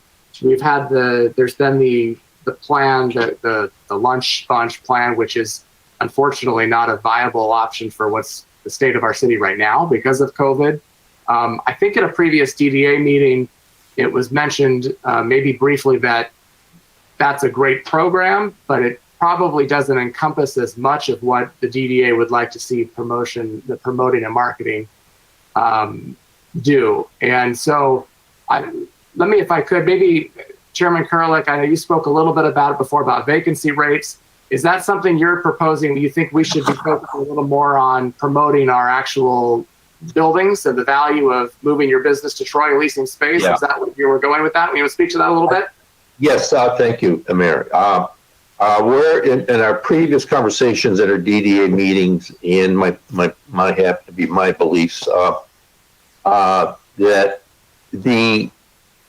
the corridor has got a unique and unanswered question, and that is about the historical vacancy that we're living with in Southeast Michigan, and we're the standout in terms of vacancy history, and forecasted the rents are forecasting down. I seriously think that we need a broader strategy. One simple way of putting it for the moment is like saying, we keep hearing positive stories about downtown Detroit, and I don't have anything against downtown Detroit, but nevertheless, who is making sure that positive stories are being published or circulated with the media and so forth about the corridor. You see what I mean? And what are we doing to solve the issue of an employer and the employees wanting to be in our corridor? Why is it that we have a 20%? Now that can be disputed with what's called shadow vacancy, subleasing, and so on. So whether it's a little over 20 or a little under 20, but nevertheless, if you go to Bloomfield Hills, it's probably 10 or 11% or 12%. And so we need to understand, what do we have to do to, with all the investments and all the resources and all the amenities that the DDA corridor offers, we need to get together a strategy so that we can change the hearts and minds of the market. And I know it's very tough to move people from one community to another, but we need to have some defense. We need to be promoting ourselves better. And that is a broader strategy. That is not one social event. And that's where I am. My recommendation would be that maybe it's the 25 right now, but we do need to develop a plan, and then what kind of money it's going to take, and then come back to the DDA board in the city, in the council, and then we either support it or we don't. But I think it's a serious matter. And there's that downside effect to the restaurants and the apartments and what have you, and the viability of these properties that Nina was talking about. We don't want it to continue to slip in terms of asset values, and that's what it comes down to. So I would recommend that the staff come back with something, and if we need to change our include that in amendment modifications, so be it. But let's get a plan going here. Thank you, Alan. 1 second, David. I just want to. I completely support what you just said, and we look at what our local economy is doing right now, and there's obviously a lot of factors, but we need to always remember how heavily dependent our restaurants and our retail is on people being in our office buildings. And if our vacancy rates are low, our restaurant and retail business is going to be low also. That's the reality of it. So there's a strong interest, or there should be a strong interest in the city supporting and promoting that issue. Like Alan said, I worry about it. And also, as I had a conversation with Mayor Wild in Westland, and he was telling me they spent $75,000 in marketing just for Black Friday to get people to come to the Westland shopping area and to get people out there. I mean, so when I heard that, and it's apples to oranges on many different levels, but I mean that's 3 times what we budget for what we're planning here. I mean, and that was just for one shopping season. So I mean, there's definitely a need to address this. And I like how Chairman Kerlick has said, maybe we move forward with what we have now and what we're comfortable and familiar with, but we should be looking longer range at increasing that. And I fully support that. But I see a thumbs up from Ellen, which means she's not going to want to be called on. We're seeing consensus from council, so that's good. That's a good start. Councilmember Hamilton, you had raised your hand also. Thanks, Mayor. And yes, I'm really, what Chairman Kerlick's saying is, I'm really taking it to heart. I mean, just from a pure financial perspective, we can see how sensitive the TIF revenue and the DDA is to those vacancy rates. So it seems like spending on marketing here could quite very easily bring back more money than it costs. I mean, even with a medium amount of funding, and now we have more funding available just to do that. I mean, I'm the council representative in SEMCOG, and according to SEMCOG, Detroit, I think before COVID, Detroit had about 270,000 jobs in the whole city. The city of Troy has 130,000 jobs just in the city of Troy. We have 10% of the population. We have the second most jobs of any municipality in the whole SEMCOG region. I mean, even before this. So we are a job center in this area, but we really don't market like we are, but we are. I mean, and our revenue in the city is greatly enhanced by that compared to other bedroom communities. So I'm not a marketing person, besides running for office. But I am definitely open to this just from a pure financial perspective. If we up those vacancy rates and increase the TIF revenue, it'll pay for itself. I mean, when something pays for itself, it seems obvious. Now, I don't know. I'm not an expert on it. I don't know what we should do, but it definitely sounds like the right idea to me. Thank you, David. Alan, did you have a? I just would want to point out to the council particularly, you are here with the short term, near term and long term thinking that you folks have to deal with. And I spent a lot of years, and I've been involved in development in downtown Detroit. And the worst thing is when your assets deplete.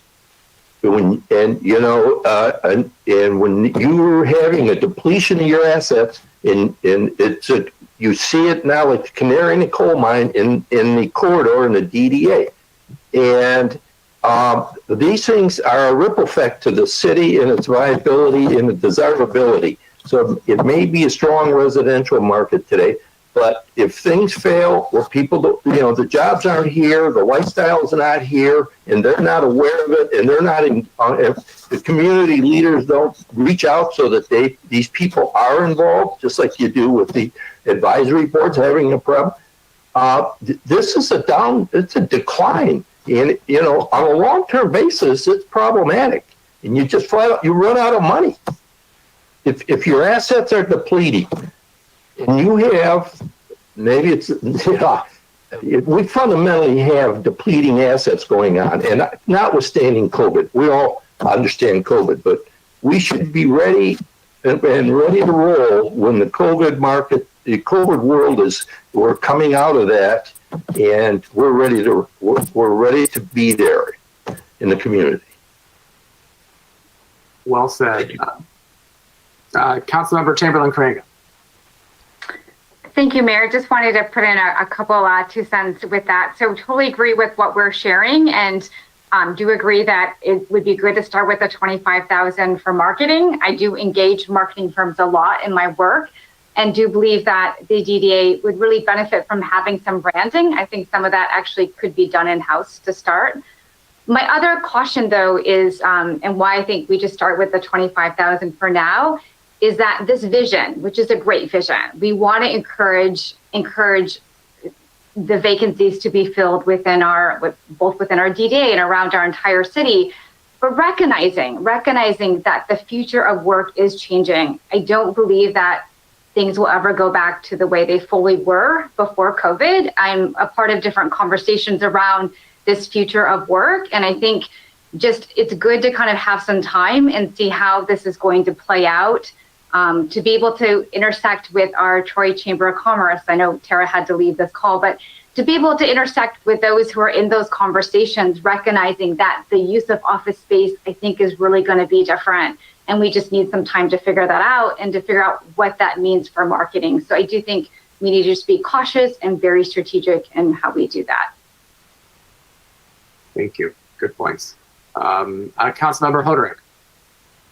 Well, related to that, however the workspace is going to evolve, we want to be the go-to place for those that need workplaces. There are still going to be workplaces that need office settings and leasing, and Troy needs to be coming top of mind, and it should. I mean, our location in the region is amazing, and we don't want to get lost in the conversation in terms of where people should be looking to consider maybe it's a downsized office. They used to have 300 seats. Now they're down to 100. Where do they want those 100 seats? We want them to come to Troy, and Big Beaver needs to be that place. We didn't necessarily ask for a diverging diamond or the I-75 expansion. In a way, I'm glad a lot of that work occurred during COVID, and we can get that taken care of. We can open our doors for business big time here as we come out of COVID, and we just have to have ourselves in this collective mindset that we have the place to be. Let's help market that. Let's help spruce it up so that when people come to visit these buildings and to look, that they look around and say, wow, this is fresh. this is post-COVID the place we want to be. And, I almost feel a sense of urgency. Well, I do feel a sense of urgency because, when a community does start to downward, it's hard to come out of it. I grew up in one where that happened, and the residential follows. So, we as leaders in the community, and it's not just the DDA. The DDA has given us this input. This is a huge responsibility we have to make sure we really step up. We have with Somerset Mall there.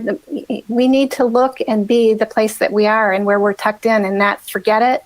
And that we need to really dust ourselves off and come out of this post-COVID. Yes, I know things are going to change. In a marketing plan, there's a part of me that, I think we tend to lean on doing things internally to save money. Really good marketing and public relations takes really good quality people that are dedicated to that in what they do. And I don't know if $25,000 is enough to start down a path of even identifying a source for doing that. And maybe that's what we need to be thinking about. I don't know that we know the answer tonight, but it's really important that we're doing these things in parallel. The maintenance, and then having ready how we communicate who we are and what we are as a Big Beaver district and the city of Troy to really get people back looking at these buildings first and foremost, in my mind. Very good. Thank you, Ellen. Councilmember Hamilton, did you have a hand go up again? Yes, I did. Yeah, this is just something I've been thinking about a lot, given my experience as an engineer at Ford. I know before COVID, I would work from home 1 day a week, and now we're working from home every day a week. And I've took what a lot of you have said to heart, in that I do think there will be a permanent shift. There are definitely a lot of tasks I can do now that I can do from home. And so the demand for office space may go down, but correspondingly, the demand for housing and work from home space will go up. So our DDA has very limited residential right now, but that may increase the demand for that kind of thing, for whatever our white collar or blue collar workers here in Troy are looking for. If we can accommodate that shift, that might still be something we can take advantage of. And we also have 30,000 residential households already that their demand will go up, and I don't think our residents are going to complain if their housing values are going up, because those are more in demand because of work from home. But we need to be aware of those trends, and that they're not necessarily a bad thing for the city as a whole. The DDA district, it may hurt them unless we maybe find some more places where residential can go for those workers. Just food for thought. I don't know. It's something I just thought about in my nerdy engineering way. Very good. That's a good point. So I think there's certainly consensus to continue with the 25,000, but I think there's actually consensus to look at some options for increased funding. Certainly, we're not approving any spending tonight. It's just a matter of if city management could provide to the DDA and to the council what an increased budget would look like for that marketing and promotion costs. And I think that's right? Yes? I haven't heard from a lot of the DDA members on this one. Most of them I can't even see anymore, but other than Mr. Keesley, Mr. Nolenberg, and Mr. Sharon Turlock, of course. But I just don't want to leave anybody out on the DDA. Mr. McLeish, I see you unmuted. Did you have something you wanted to add? Yes. I was just wondering, we've been dealing with this interchange for 6 to 9 months. And we talked about this at our last DDA meeting. I was just wondering if anybody has gotten a hold of the Highway Commission to see if they can put a burr in their saddle and get them moving. We're losing people, not just because of COVID. They don't want to come down to Big Beaver. It's very hard people can't turn one way or go the other way. And if they're coming to somebody's office, they're going to find a different place to go to. It is, I've never seen such ineptitude in my lifetime. I'm in the building business, okay? We do a lot of stuff. I could not survive. Our company could not survive, and neither could our customers doing what the Highway Commission has done with our interchange at Big Beaver and 75.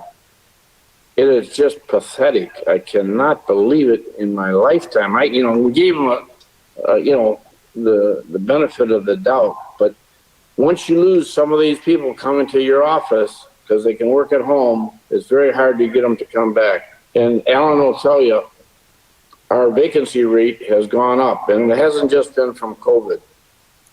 It's been from not wanting to come down to the Big Beaver corridor. It's easier for them to work at home. I just think that, and the other thing is, on the landscaping, if you come by, we spend a lot of money on our landscaping for our office, and we've won first prize numerous years because we want our customers to be proud of the building that they're coming to work in. And the Big Beaver corridor needs to be that same way, especially on the landscape on the island. It needs to be done with simplicity, but you can do it where the maintenance, we have a big landscape company that my son runs. It's his company, and we do $1 million jobs just for a home. And we need to spruce up the islands. And, if you need a good architect, a landscape architect, just give us a call and we'll get you one, all right? All those little facts will help boost take down the vacancy rate that we have right now in Big Beaver and in all the rest of it. Even when they let loose the governor, I'm down in Florida right now. Everything is open, but not in Michigan. But when they let it loose, we need to be ready. Thank you. Thank you, Mr. McLeish, for your comments and your question. Before I call on you, Marty, City Manager Miller, Mr. McLeish did ask, there was a conversation at the last DDA meeting. Do we have any additional updates from MDOT as it relates to the opening of the DDI? I know that with this weather, there's no chance they'll be able to do the lane markings anytime in the near future. But have any of the utility issues been worked out? Are you able to answer that at this time? Mayor, I will tell you that both Kurt Bovenseep, our Public Works Director, works with Toby Walsh, the general contractor, and our city engineer works closely with both that general contractor and MDOT. And the fact is we do not have any clout. We can't make the project go any faster. Right now, the biggest issue is our residents and where sound walls are. And, we're help facilitating that and direct people to the appropriate state elected officials. I haven't heard about if the utility issues have been resolved, and I can check into that. Kurt Bovenseep, I don't know if you've heard anything specific about that, but we'll try to find out. Thank you, Mark. I have not seen any action from DTE out on the DDI. So, I've not seen any work being done yet. Please, did you have something else to add? Yeah, I just have one more question, or one more thing to add. If you go over to the Woodward corridor, looking at Birmingham and Bloomfield, how they have done their island, it's pretty decent. Let me take a look, and we could take a lesson from them. The other thing is, I think maybe Mr. Mayor, you could get a hold of some of the people in Lansing. Troy has got a very good name, and I think that you need to push your weight around a little bit regarding getting the corridor finished at the interchange there. Thank you. All right, Mr. McLeish. I'll commit to making any calls and any pushing I can do, I'm on it. I know the importance of this, and it certainly is. Thank you very much. I think it'll really help. I tell you, the squeaky wheel gets the grease. So I know. It's just that I squeak about a lot of things, so I have to choose my squeak wisely. Otherwise, it loses its effect. But all right, I hear you, and this is important to our city for sure. So we'll work on it. Thank you very much. You're welcome. Mr. Nolenberg, you had your hand back up. I was just going to echo what Dan McLeese just said. I mean, it's really unfortunate because it's sort of has divided Troy into two different quadrants with the interchange, with the Diamond interchange, and it's been going on for a really long time. And given the beautiful spring, summer, fall weather that we had, and very little traffic because people are working from their home, it seemed to me that they had the perfect opportunity to get this done in a timely manner. And when you talk about marketing, it's kind of hard to market Big Beaver Road right now when it's closed up, they're backed up. And I think as we develop a marketing plan, we have the tools to obviously be ready when we do open up. And I think having proper landscaping and getting that interchange opened up and, getting vacancies. The hardest thing about marketing is we don't know what we're marketing because we don't know what the office landscape is going to look like in 3 months, 6 months, 12 months, 18 months. So it's I'm all for marketing. As a restaurant owner, when sales are down, we add more money into marketing. And that's just kind of what you do as a business owner. And we need to market. I just don't know how to market it given the variables that have been mentioned tonight. And so I guess, my point is I'm for it. We need a marketing strategy, but it's difficult to know what that strategy is. And so given all the uncertainties that are in front of us, but so that's back to your question of marketing. It's important. It's really important. It's also important that we have the right strategy, and I just don't know what that strategy is. Thank you, Mr. Mayor. Thank you. I think that's a good point. You can spend a lot of money and end up with nothing at the end of it. So we have to make sure that, and I certainly, as our fiduciary responsibilities guide us to be wise with how we spend marketing money and everything. But I think certainly, again, we're not approving any extra funds or any funds this evening, but the idea is that we are open to the idea of expanding those funds, but certainly I wouldn't support approving anything until we know exactly what that plan looks like, or at least have a much better understanding. Martin, go ahead. Quick follow-up. I mean, you need to have some kind of a gimmick in a marketing plan. I mean, one of the things that, if anybody's been to Niagara on the Lake, they got the most beautiful boulevard on the planet. I mean, their boulevard is just amazing. I mean, you can't go through that town without recognizing the beauty of the medians. And so I think, we need to try to do something like that in Troy. Obviously, downtown Rochester, they got their holiday lights, brings people from miles and miles. Grand Rapids has their, Art Prize thing. We need to, in terms of marketing, it can't just be one thing. It's got to be a multifaceted thing. And so whoever creates the marketing plan, hopefully will come up with things that we haven't thought of or that we're not doing that other communities are doing. And I think it's important. It's just, you got to have the right message though. Thank you. Councilmember Hamilton, did you have something? Yes, thank you, Mayor.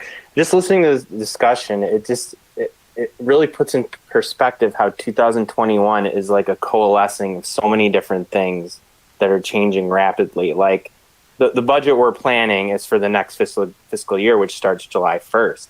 And I think from now till July 1st we're gonna see so many changes just around the country, from COVID probably finally being under control to that DDI finally being finished, and then all the economic effects of all that coming back together. And so right now, I think we just need to put kind of the framework of our plan, but really now is like the time to strike. I mean, there's going to be I think there's going to be, if what I'm seeing happens, just an economic whirlwind that's just going to happen when things finally do open.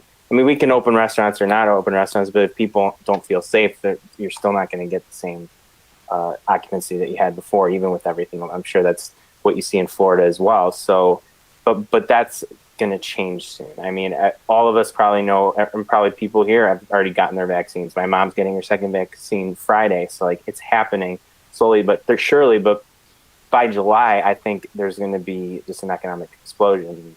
And I really want to move quick on this, maybe not the exact marketing strategies, but at least having a framework and a plan ready to have this going, because I think there's going to be a boom.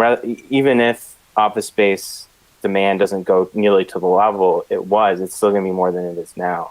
And it's been a dark time, but I'm excited for where everything's going. I mean, these problems that we're concerned about now are going to not be issues very soon. I mean, yeah, the DDI is taking way too long. There's no question. I'll talk to the contacts with state legislature. I know as well. The mayor has already been doing that very much, and I appreciate it. But I think by the new fiscal year, these things are going to no longer be issues, and there's a lot of things we can do. I'm excited. Thank you. Well, looking at the discussion points, I think we've covered, and I think we've talked. You've got consensus on some of these questions. Correct me if I'm wrong, Mark and Lori. I think you kind of know the one that last bullet point. Should other amendments be considered to the DDA plan? I think that has been kind of addressed by we'd like some options presented to us, and what that could mean. Councilmember Erickson Gold, I see you raising your hand. I will go ahead and go to you. Thank you, Mayor. We've talked about this issue, about the fact that, marketing's great. We can definitely market for what we have and what we're expected to have. But I think it's clear that we need to think about perhaps steering the DDA away from focusing on office space or retail.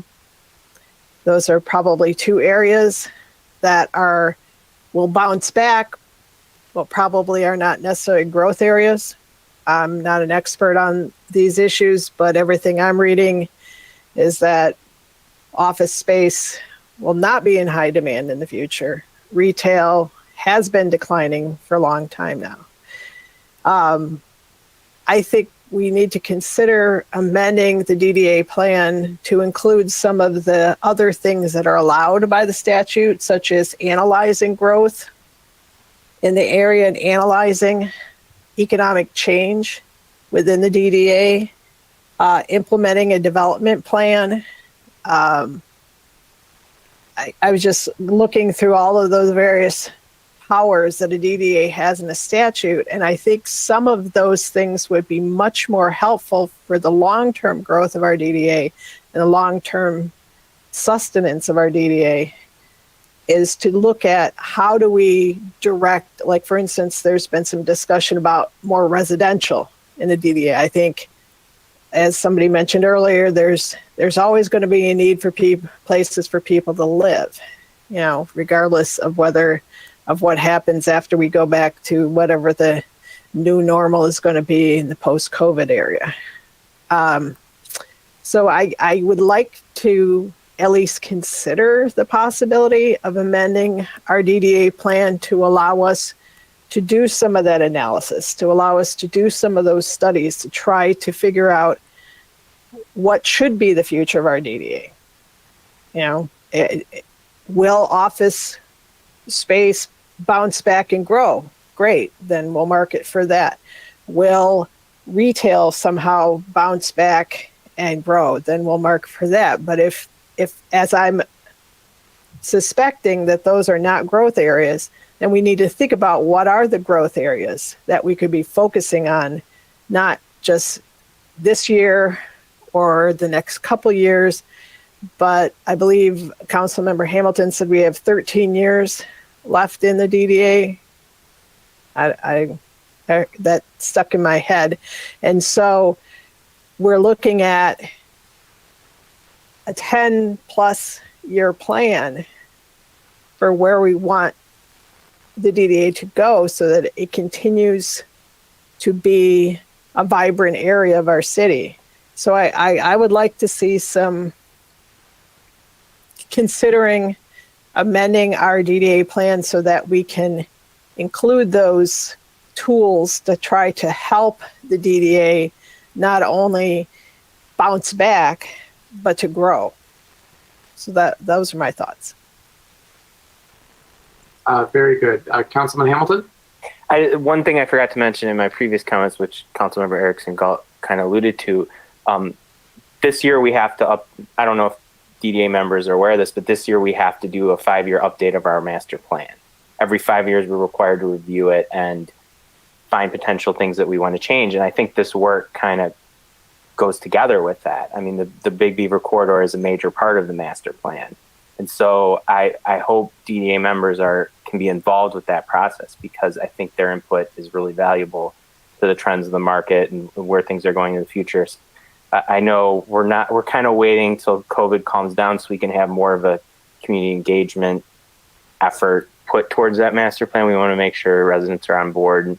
But I hope maybe we can get consensus. The DDA, I don't know, in past master plan updates, this will be my first one I've been involved with. I don't know if in past master plan updates how involved DDA members and business owners in the DDA in downtown area were involved with that. But I think their input would be very valuable, because master plan is long-term plan for our entire city, and it's an interesting crossroad right now where we're heading. So I think I hope the DDA can be involved with that. City Attorney Bloom, can you speak to that? I can't remember myself from 2016. Is the DDA given an opportunity to review the plan? In the past, they have participated in the past, and certainly we would be welcoming all input, and it is a unique perspective, and so it would be encouraged. All right, City Manager Miller, could you add a note will you make sure that Carlisle Wortman puts that in their plan to make sure the DDA is involved? Because I think that is.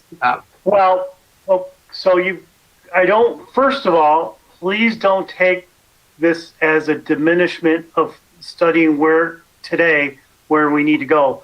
But I think we need a short discussion where we've been. And I want Community Development Director Brent Savedant to come on board. So previous DDA plans enabled the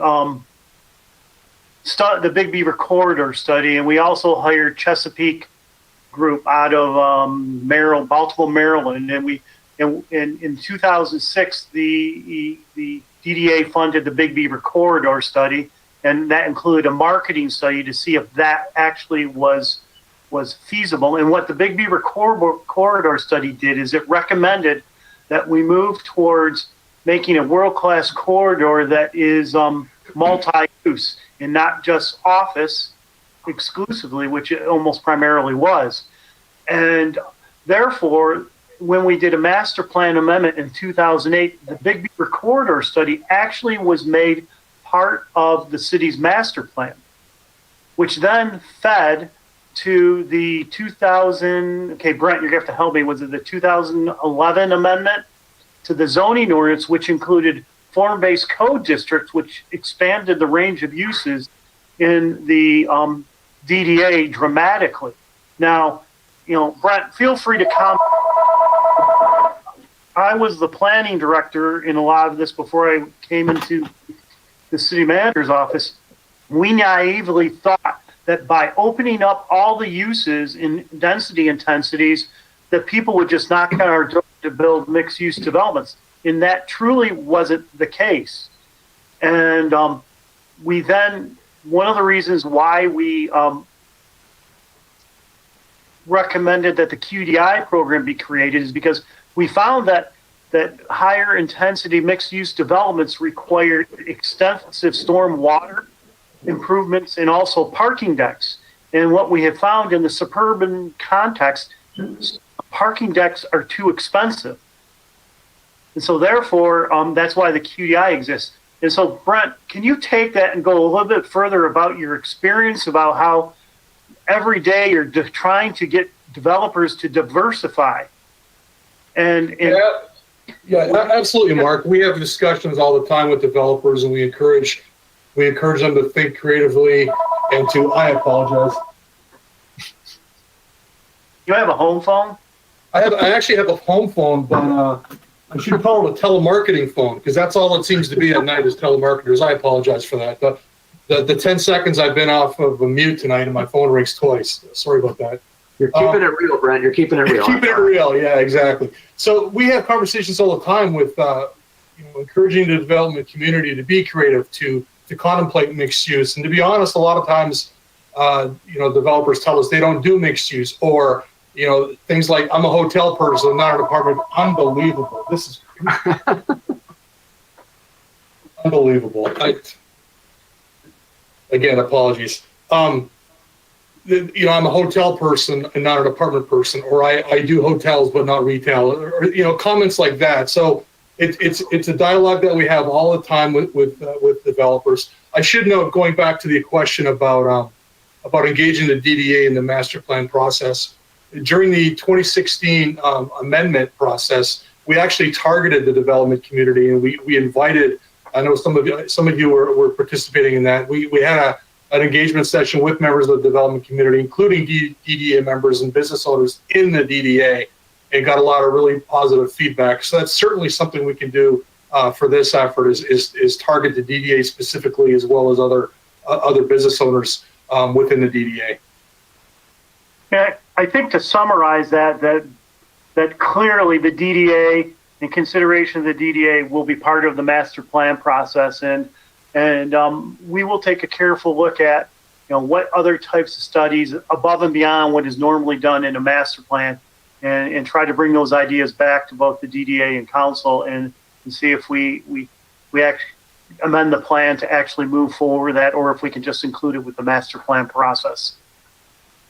Thank you, Mark. I just want to add I think long-term planning for marketing is important, but I also think short-term shoring up what we already have and recognizing the importance of the value of what these existing buildings and the members of the district have done to get us where we are today is extremely important. So it has to be a balancing act. And I know Councilmember Erickson Galt, you wouldn't do anything less than balancing as well. You're a big balancer when it comes to that. But it is important to look long-term and what we want to be, but also we have to market to what we have, because if we lose what we have, it's not going to matter what we want to be. I mean, I think I think we all agree with that.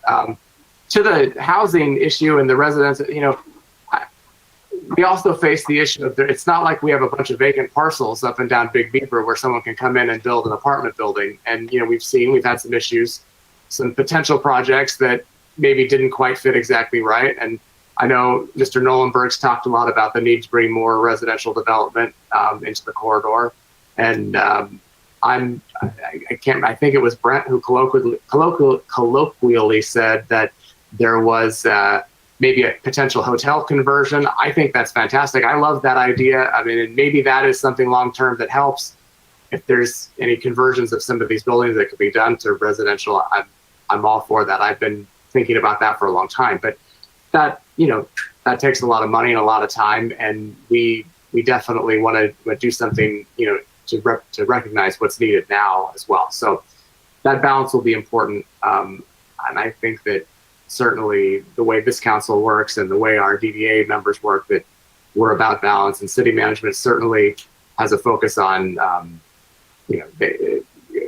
small C conservative proposals when they come to us with something. They're not looking to do anything too extreme in either direction. So I look forward to hearing what potential things we can do, what amendments we would need to make in order to anticipate some of those types of developments, and recognizing, like Mr. Savanat was just saying, I mean, there's nothing that stops people from coming in and building residential now in that area. And, do we market towards that? It still takes a developer to come in, and we've got developers on the line. They're going to build what they think they're going to make the most money out of. That's what their primary business purpose is for the most part. And we recognize that. And absent us saying you can only do residential in this area, which I don't think is a wise idea, we're a little bit beholden to what someone wants to come and invest in our city.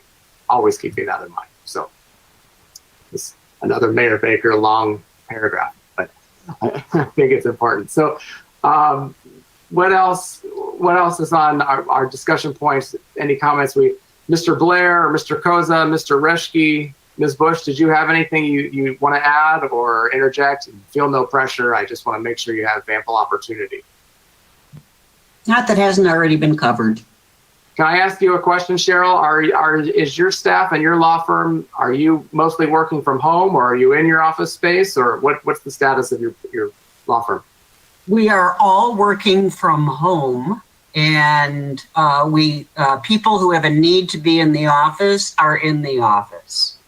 But otherwise, I've got, a great big beautiful new office that nobody is sitting in. All right. Well, that's what I was afraid I was going to hear, but I thanks for sharing that information with us. And hopefully we'll get you back soon. Yeah.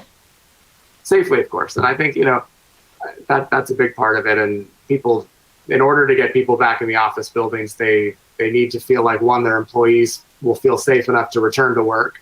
And that's just a big part of it. And I know that a lot of the major employers are looking at the summer as a plan, and it seems like forever from now. But on the flip side, there are other people in the office buildings as well. So hopefully we can just get through this prolonged period. Let's see. Mark, Lori, you have consensus on what you feel you needed from tonight? Do you have an understanding of where we are and what your marching orders are? Mayor, I'll just summarize what I've heard so far.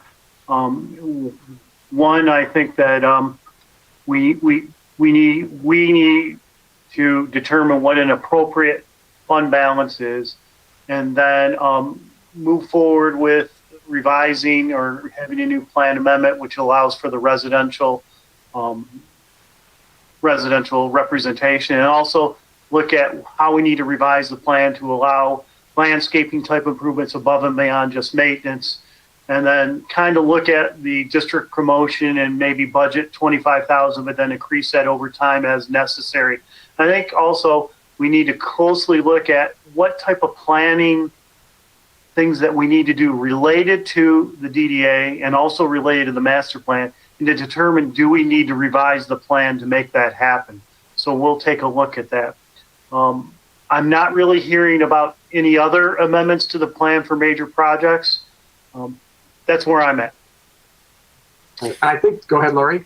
Well, just to say, I think what I'm hearing is that there needs to be flexibility too. So I think what council and DDA is looking for is an amendment that would allow for some flexibility, but also be conservative enough to make sure that there is enough funding there to make sure that they take care of what is, the outstanding debt obligations. So I think that is what we're hearing. And then also, I don't want to forget the charge to look into any grants and donations. I'm not sure of the feasibility of that, and I know that that's been something that we've done all along. We are in a different position than a lot of other DDAs, but again, I don't want to lose that discussion either. Chairman Kurlik, thank you. Yes. One thing that I would suggest that we keep in mind is that make sure we have the ability, should we decide, is to put crossovers. There was some work done at Altair's location, and I thought it was a wonderful design. And personally, I think our DDA was impressed with it and supportive of it.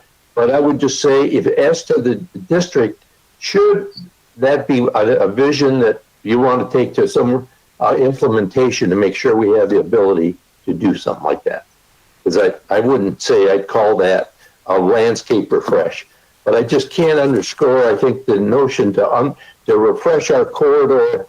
We don't want to get the issues of and marketing and promotions for all categories. When I talk, I kind of apologize for using office vacancy, but it's like taking the temperature. It is an indicator and of a beginning of slippery slope. But the refresh is so urgent. I would suggest that we got to make sure we don't bog one down with the other, because the visioneering process and marketing campaign is a little more complicated and it's going to take some time.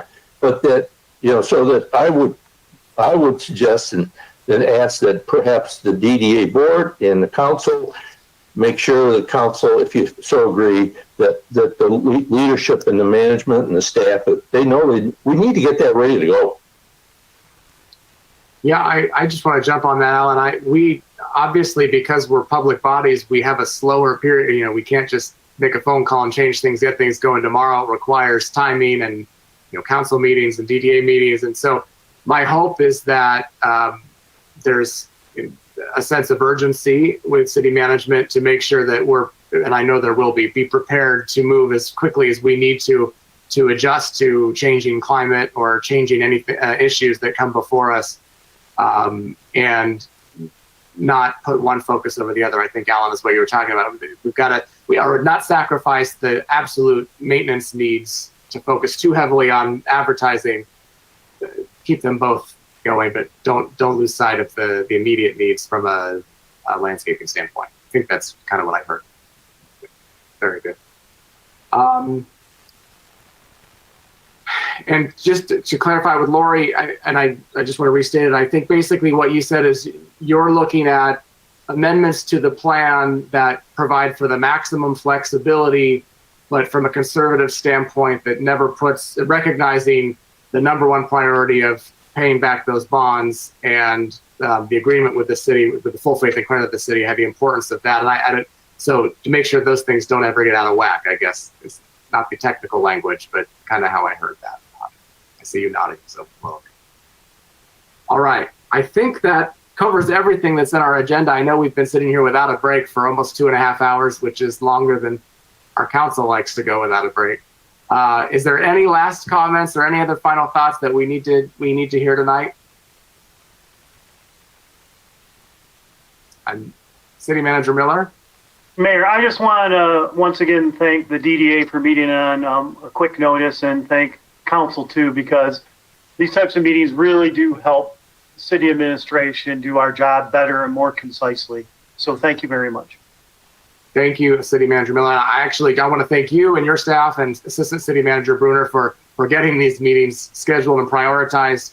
Prior to COVID and prior to me being mayor, I felt like council had a lot of joint meetings with our boards and committees, and we haven't really had many. And I think they're extremely valuable for us as council members, and also for the boards that we're meeting with. And DDA, obviously, we hold in very high regard because they represent such an important part of our city. So I'm very thankful to have the opportunity to be here with all of the DDA members. I'm fortunate that I get to go to the DDA meetings as well. But and I thank Chairman Kurlik for I guess letting me do most of the calling on tonight. Virtually, it's a little bit difficult to have two people trying to chair a meeting. So thanks, Alan, for deferring to that. You chair a great meeting also. So the next time it'll be your turn. How about that? Right. Mayor, one last quick comment. I think it's a given that at some point in time, we're going to have to come back together with another joint meeting. And maybe it would be like an early draft of the plan amendments, just to make sure we're on the right track. Absolutely. And I think that would be welcomed by everyone on my screen, right? I think that's the importance. And forward progress and momentum. Let's not lose what we have tonight. Keep things going. All right. All right. Well, since I'm chair, I get to say thank you all, and stay safe. Don't forget our healthcare heroes, first and frontline responders. I think they're out there keeping us safe and working so hard for us. Everybody, have a good evening. We are adjourned. Thank you. Good night.